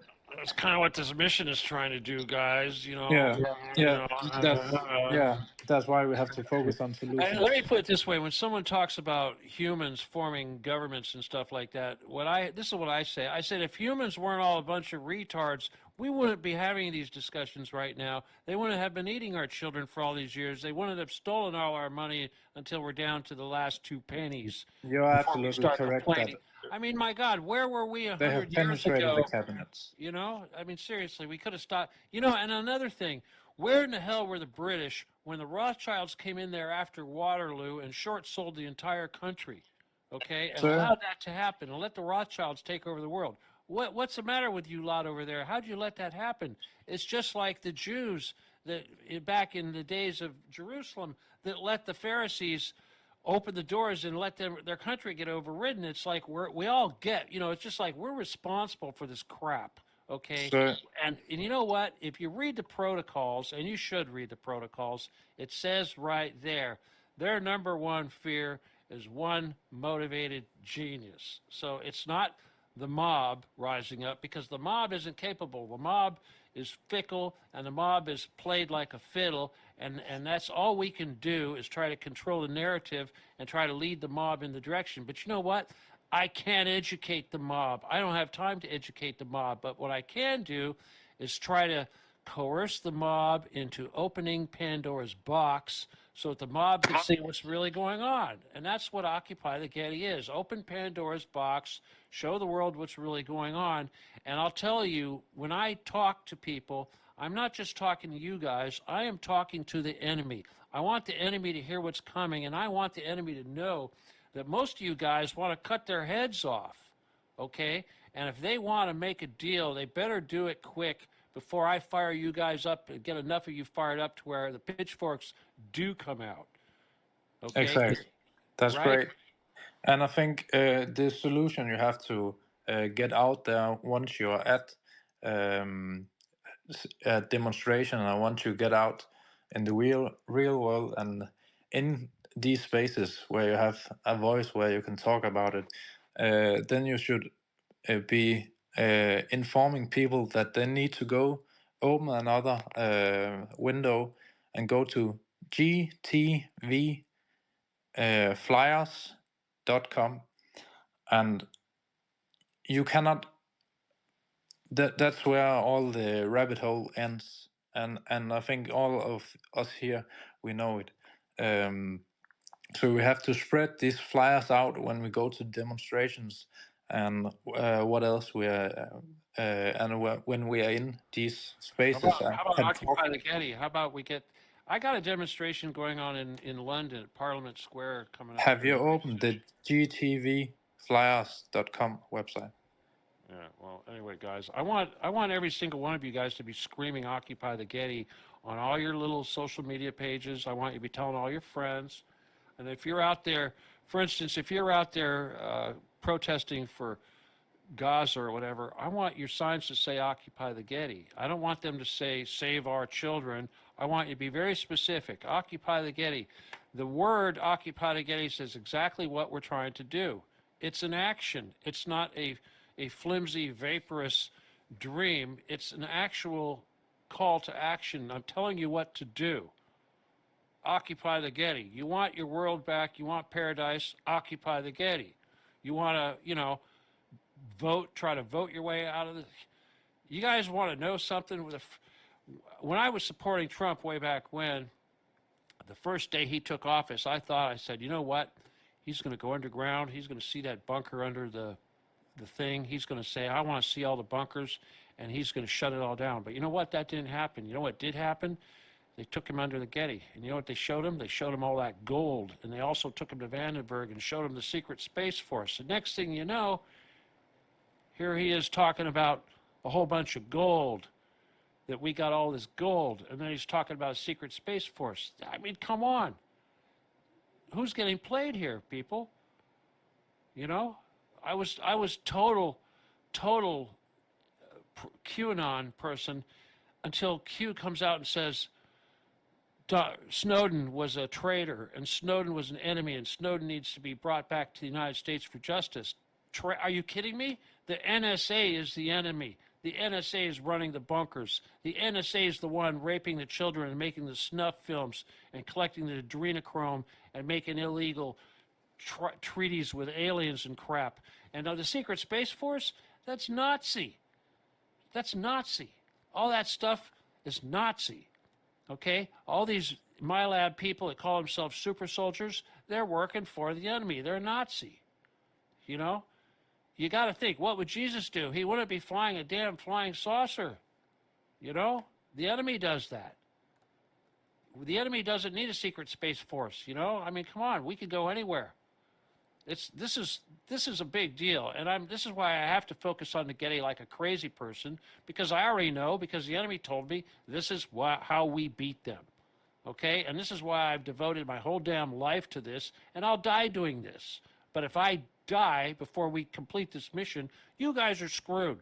So that's why I want to see this happen sooner than later, okay?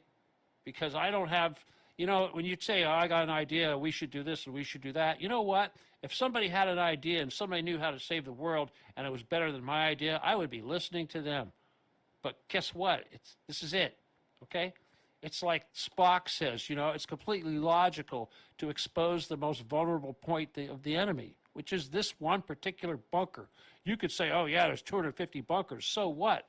This is one that shouldn't even exist because it's a damn private museum, and yet it's part of continuity of government. How in the hell does that fit? How does that jive with our continuity of government? It doesn't. It doesn't. It's continuity of satanic Hollywood. It's continuity of the Crown. What do you think they're going to say, oh, it's a top secret installation, you can't go down here and inspect this? Why? Because we're going to see cages of children, we're going to see all the gold, we're going to see all the technology, we're going to see the throne of the crown, we're going to see the guys with their little black hats and all that bullshit. There's a lot of crap down there that they do not want us to see. And nobody's going to destroy it.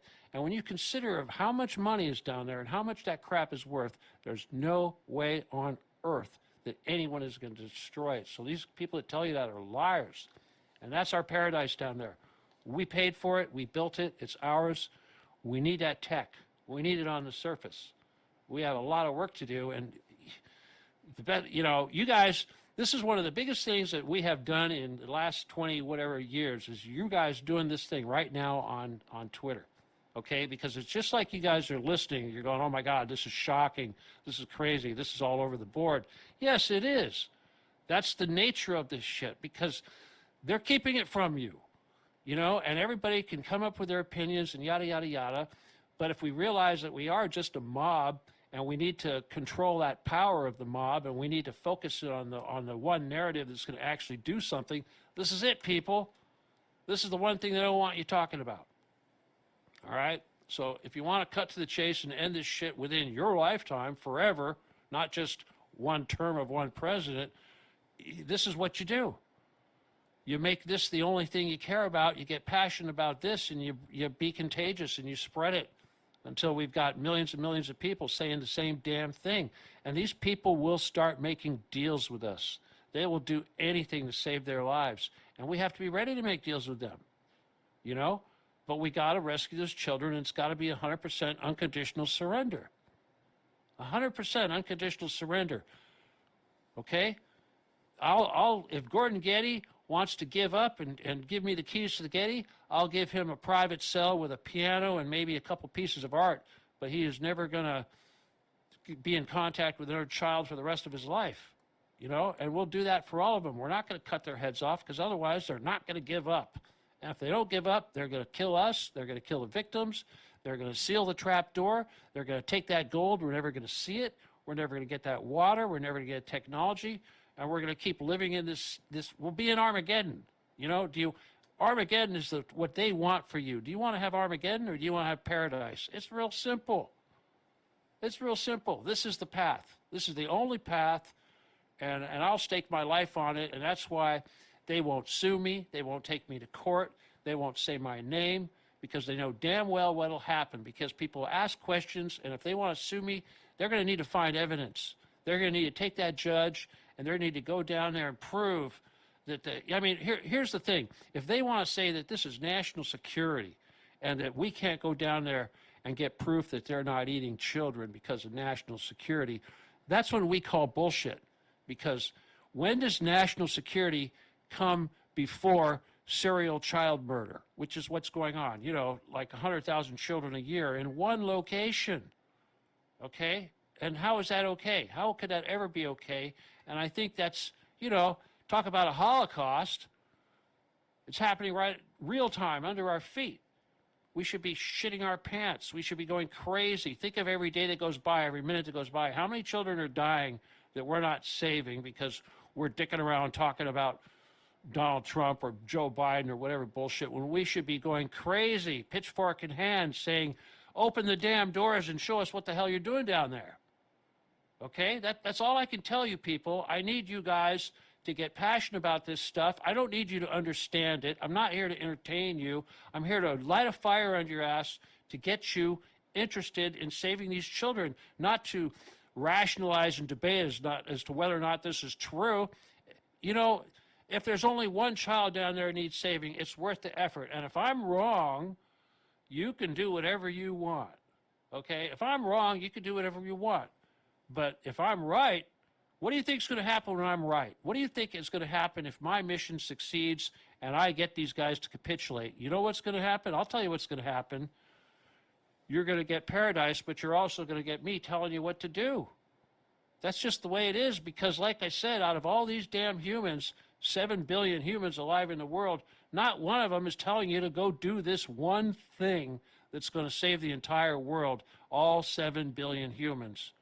And it's going to end the shit that's going to continue for the rest of, history and the next 7 billion humans and 8 billion humans, My God, you guys realize that everybody that came before us is cheering for us right now.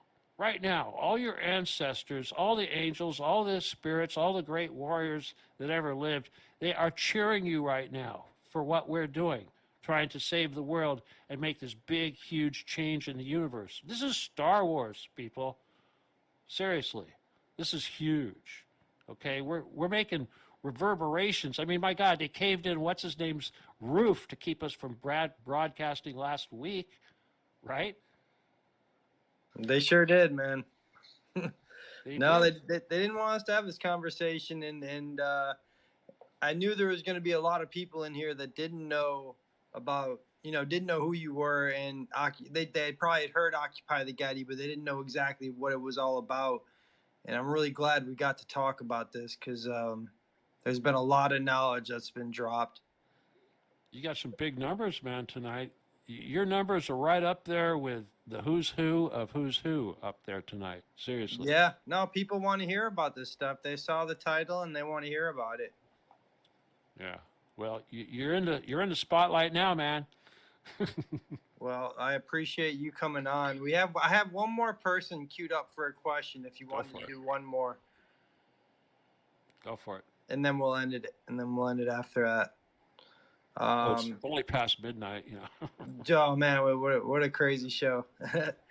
KSAL, go ahead. Yeah, I just had a question about the monatomic gold, right, being fed with the ormus to the children in order to incite their psychic abilities, right? So they're cattling up these children and feeding on them on top of searching for the psychic abilities. What exactly are they looking for, and what kind of psychic abilities have you seen? Psychic abilities. It's kind of like X-Men, right? I mean, seriously, right? Art imitates life. All right, I'll give you an example. Psychic abilities. That guy that they were recruiting for the Getty, that guy. I don't know how long you've been in the conversation, but he developed his psychic abilities. He could break glass. Looking at crystal, he could break it just by looking at it. Those psychic abilities. Psychic abilities could be like, and this is the big one, of course, remote viewing. Okay, I mean, obviously, just being psychic is extremely important because the greatest gift about being psychic is being able to influence other people. Good psychic can influence people and be very convincing, you know, which is good if the psychic's a good person, of course. But remote viewing is used in warfare. I mean, why do you think they're trying to build an army, just like we're building an army with our Jedi? If you want to be a Jedi, email me. But we have Jedi, they have Sith, and you know we wrestle not against flesh and blood. So yeah, there is a war going on, you know, in the astral, and we have a lot of help. We have a lot of people, you know, good people that are involved. We have a lot of, you know, we get help from like Pleiadians and such. And they what do they got? They got Dracos, etc. Right? But yeah, I know I just totally went off on a tangent here. No, but there's the remote viewing that you mentioned there. Yes. So they're after these individuals with the abilities. So when we occupy this Getty, right, and we eliminate their food source, which is the children, right? This is the overall picture here. They'll overall be exposed and demolished. You want to know the real mission here? Okay, I'll tell you the real mission. All right, we were talking about treaties earlier. Now, there was a big treaty, of course, with the aliens and the humans, which was done after Roswell. But there was another treaty when those gray guys. There's like 8,000 different species of alien out there. There used to be like 8,000 different species that actually populated the Earth at one time. It was like paradise.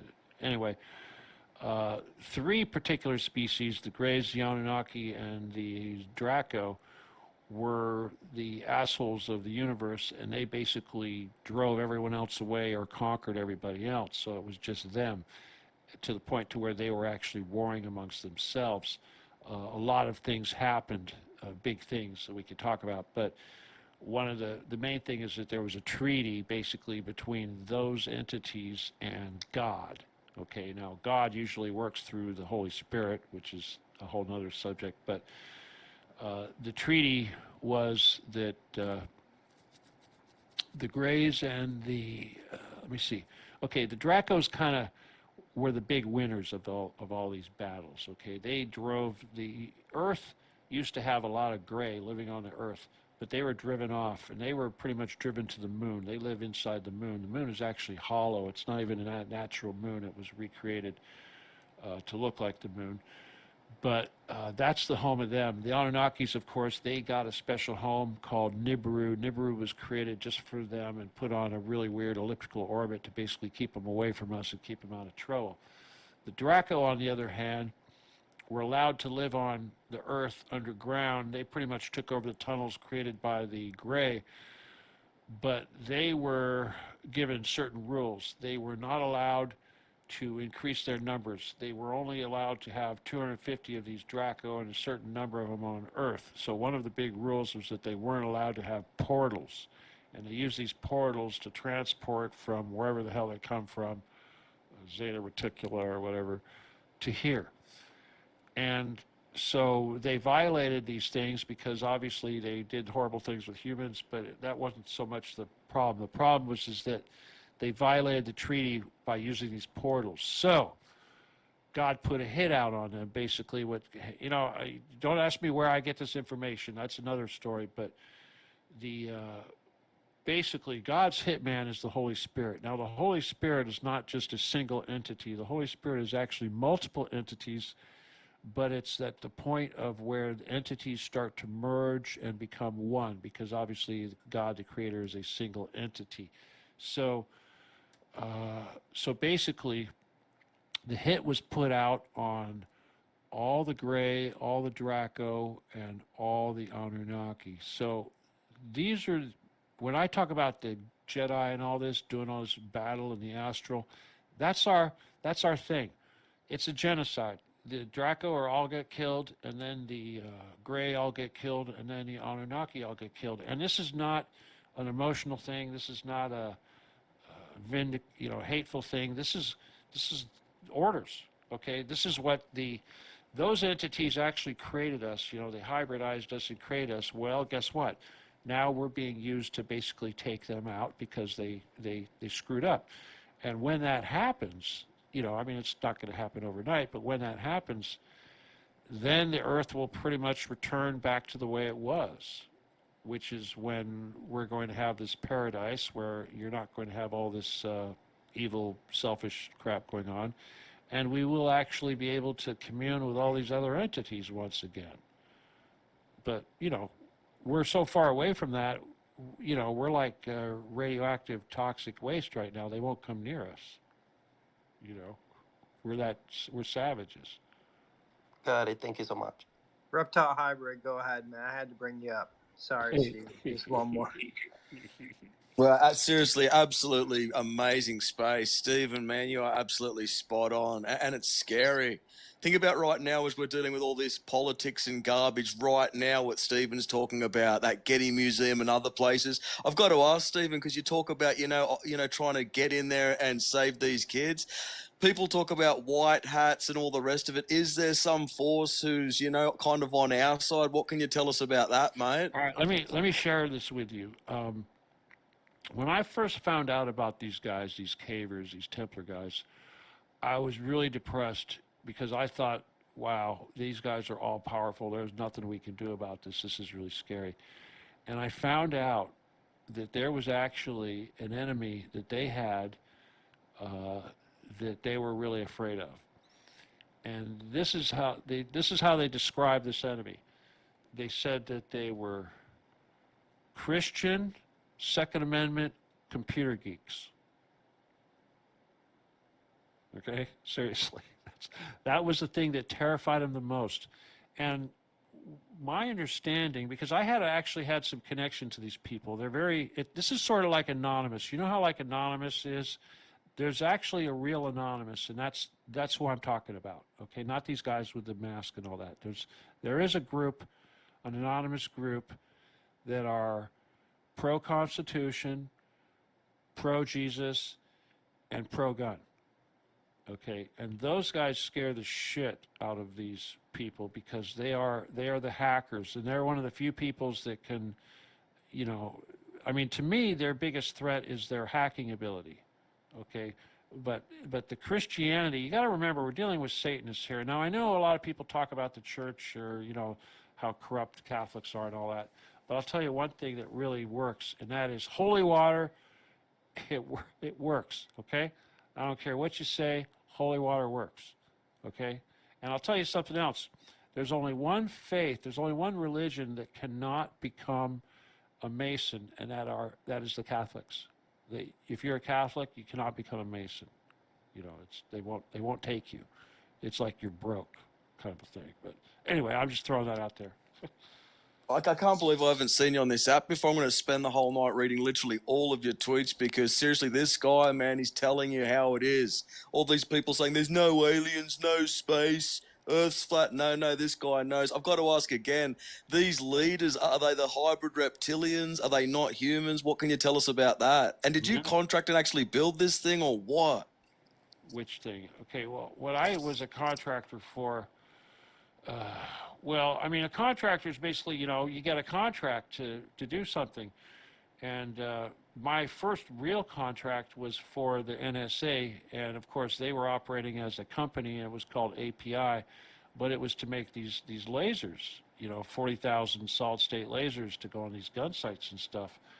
But that was actually two contracts. That was like a secrecy agreement, no competition, no compete, and also a contract for, you know, $1.6 million, blah blah blah, you know. But yeah, that's a contractor. So I didn't get paychecks from the Navy, you know. And CIA, that's the difference between a contractor and an employee or an agent. An employee is going to get paychecks. But I'll tell you something else about the CIA business, is that it's really, really bigger than you could possibly imagine. There's way more CIA personnel than are officially working for the CIA.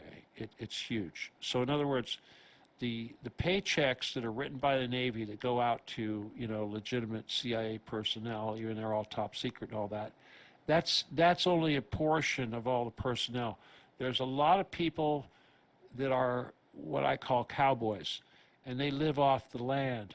They'll take opportunity, like, for instance, the guys I were working with, the Ollie North gang, those were cowboys. Okay, they took what they could, but they ran drugs. They you know, they made product. They knew that the Contras are going to need this and that, so they made it. You know, that's where I came in. And then, for instance, when the Gulf War was starting, and the first one, of course, was in Kuwait, they had to make all this stuff, you know, drones, boats, you know, body armor, all that stuff that they had to come up with.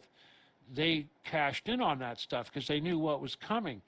One of the things I did, you know, I thought I was CIA at the time, of course, but I was their, like, representative. I would go to companies like Toshiba or whoever to buy this and that. And I would, you know, I'd show up in my suit, and I'd go in, sit there in their corporate whatever, and they'd ask me, they'd say, "Are we going to war?"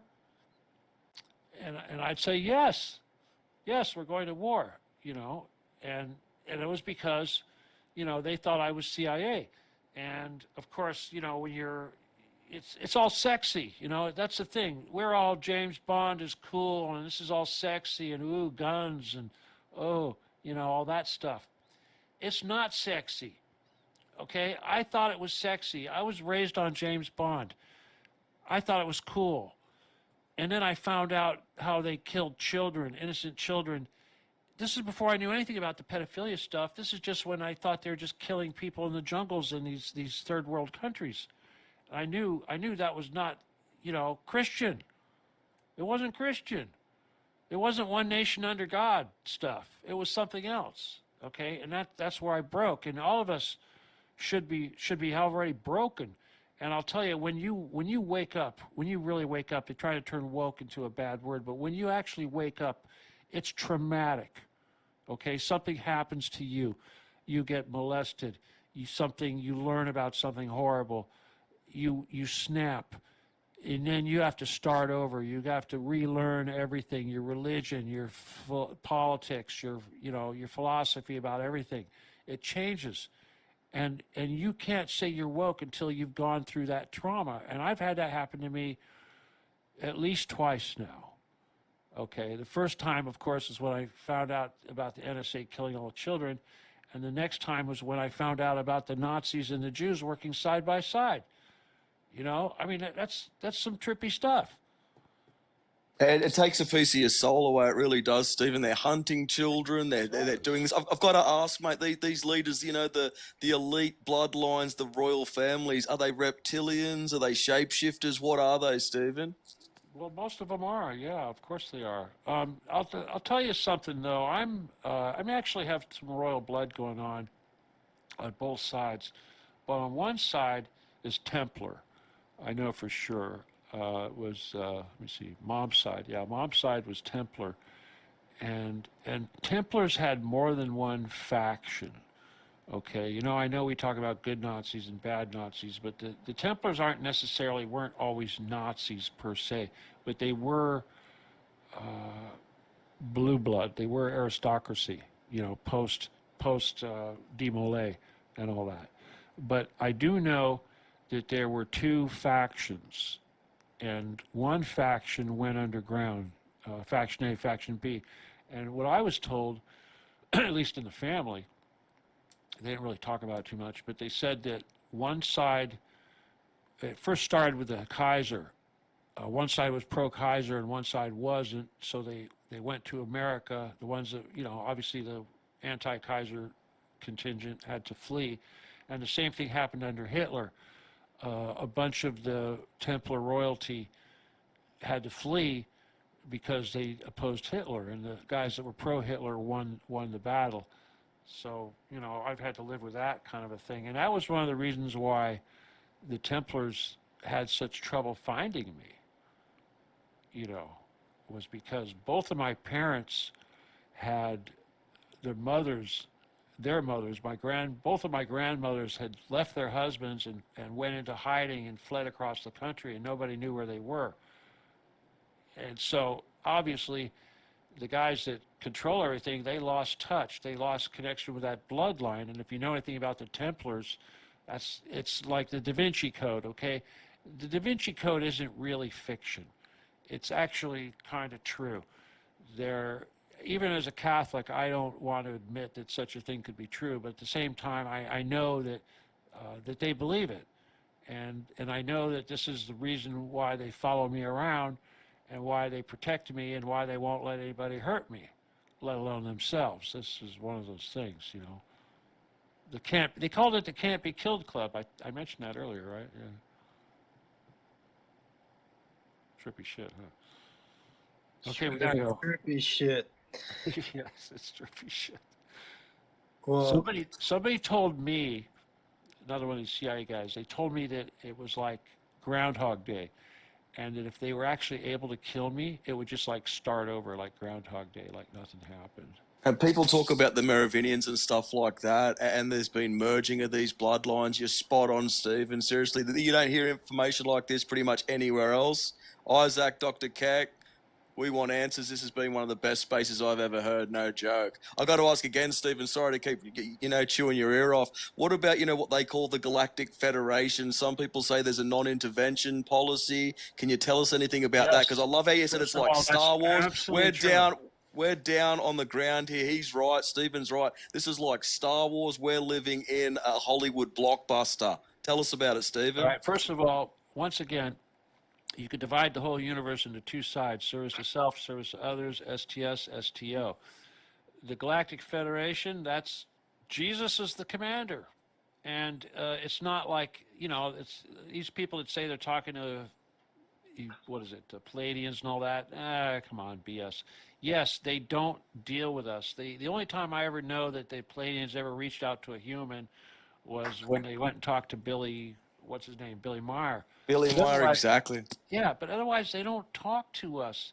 And if they do talk to us, it's the bad guys. And if you want to understand how that works, it's like The bad guys are like the conquistadors when they came to the New World.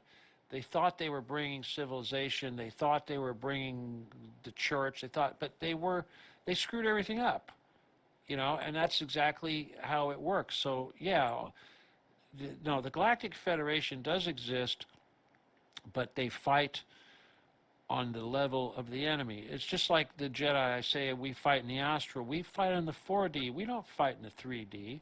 We're not killing humans. We're killing Draco, that kind of thing, and that's what the Federation fights.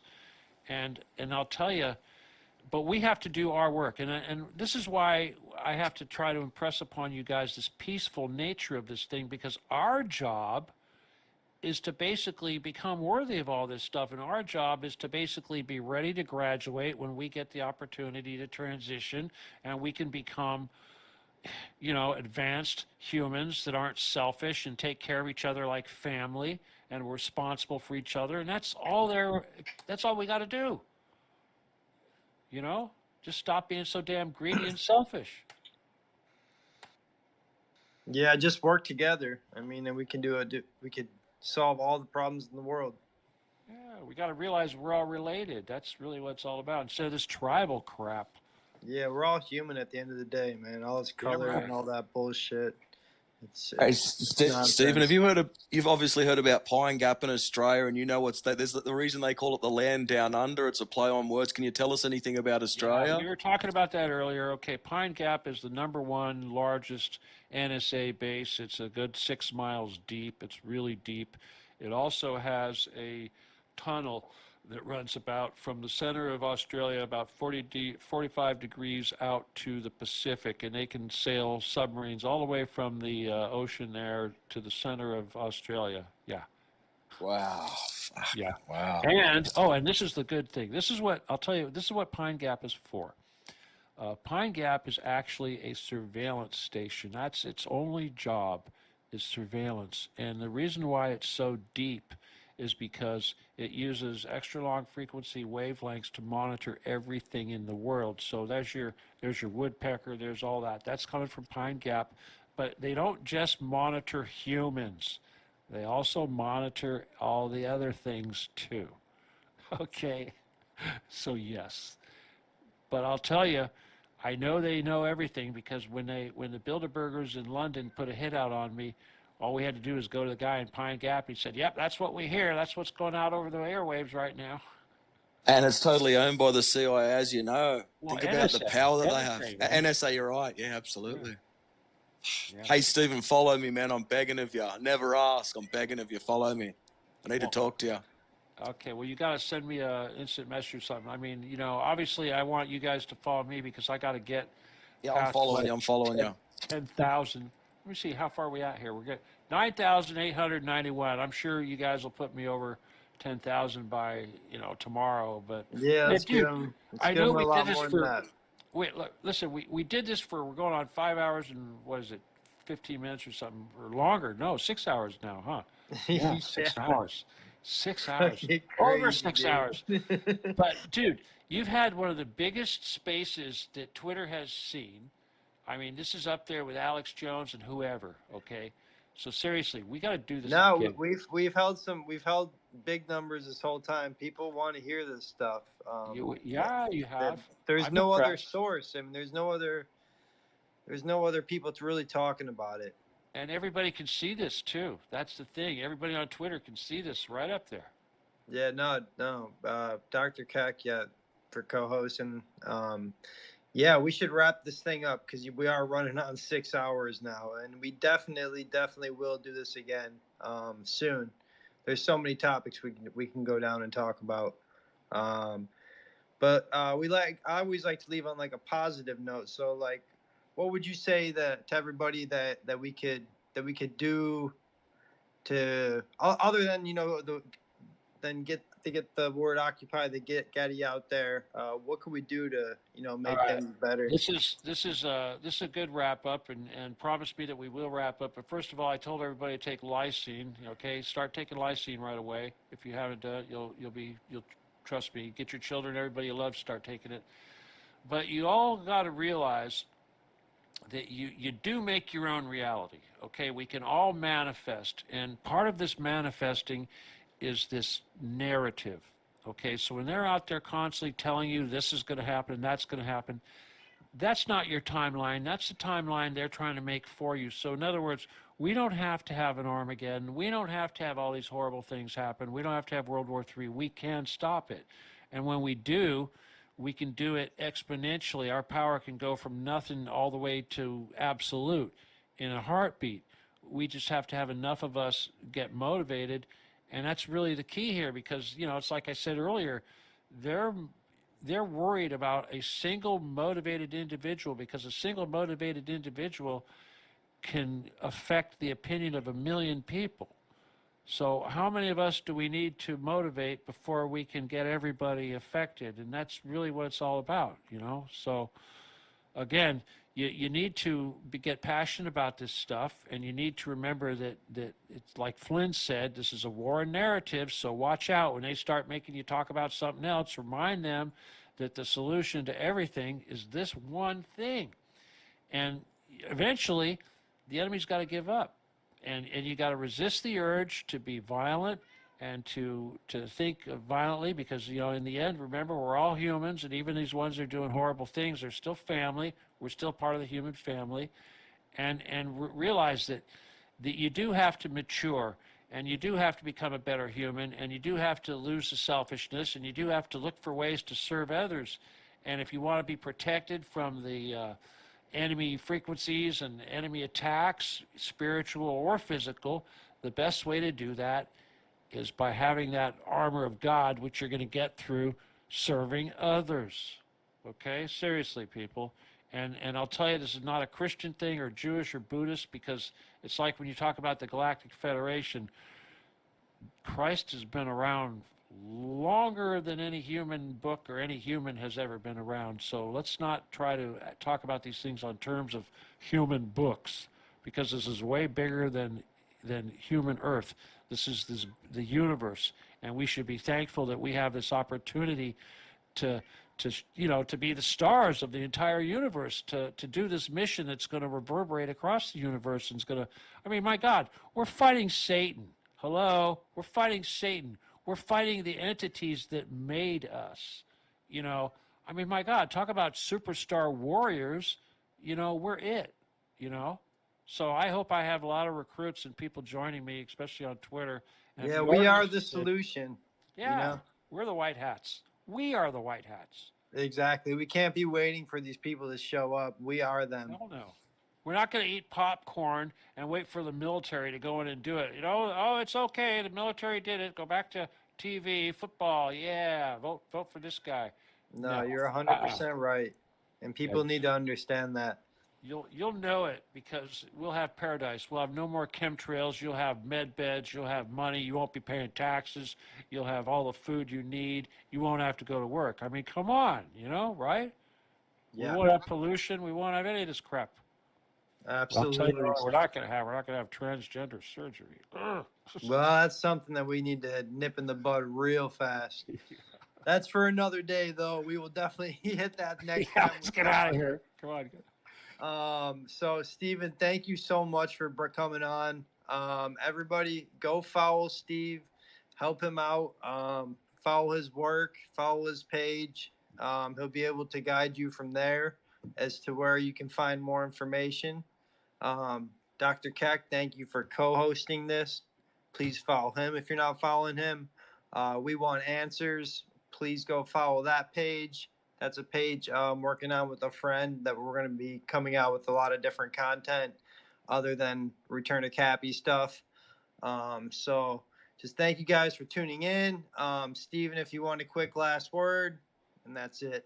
Well, guys, again, it's been a lot of fun, and I didn't mind hanging out with you at all. I'm happy to do it again, and I just hope everybody enjoyed it. And overall, though, with the exception of that one Hasbara troll earlier, I want to thank all of you guys for, being intrigued by the information and being so receptive. That really means a big deal to me, and it gives me a lot of confidence. But I got to tell you, like I said, I've devoted my life to this. Okay, it's all for you guys. Okay, seriously, it's all for you guys and your children, and I'm not here for any money. But I do wish you'd follow me and do everything you can to help me get this done, because I'm only going to live so much longer, and I want this done while I'm still young enough to enjoy it. Okay, so please help me out, and that's it. And again, email me at lost17gun@aol.com. And join me on Twitter, which of course is Stephen Kelley 24, STEVENKELL 24, and the Telegram page is Occupy the Getty / Stephen D. Kelley. Hey, I have a website too, StephenDKelley.com. Also, I'm running for president, but we won't talk about that. Yeah, oh fuck, we didn't even bring that up. We Well, didn't bring that up. you got my vote, buddy. All right, dudes.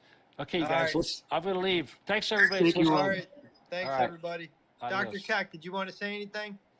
Well, I want to thank you for having me on. It's been a while since I've been doing these, so I appreciate it. Steve, your information was great. I want to thank everyone that showed up. I appreciate everything and everybody, so I want you guys to all know that. Awesome. All right.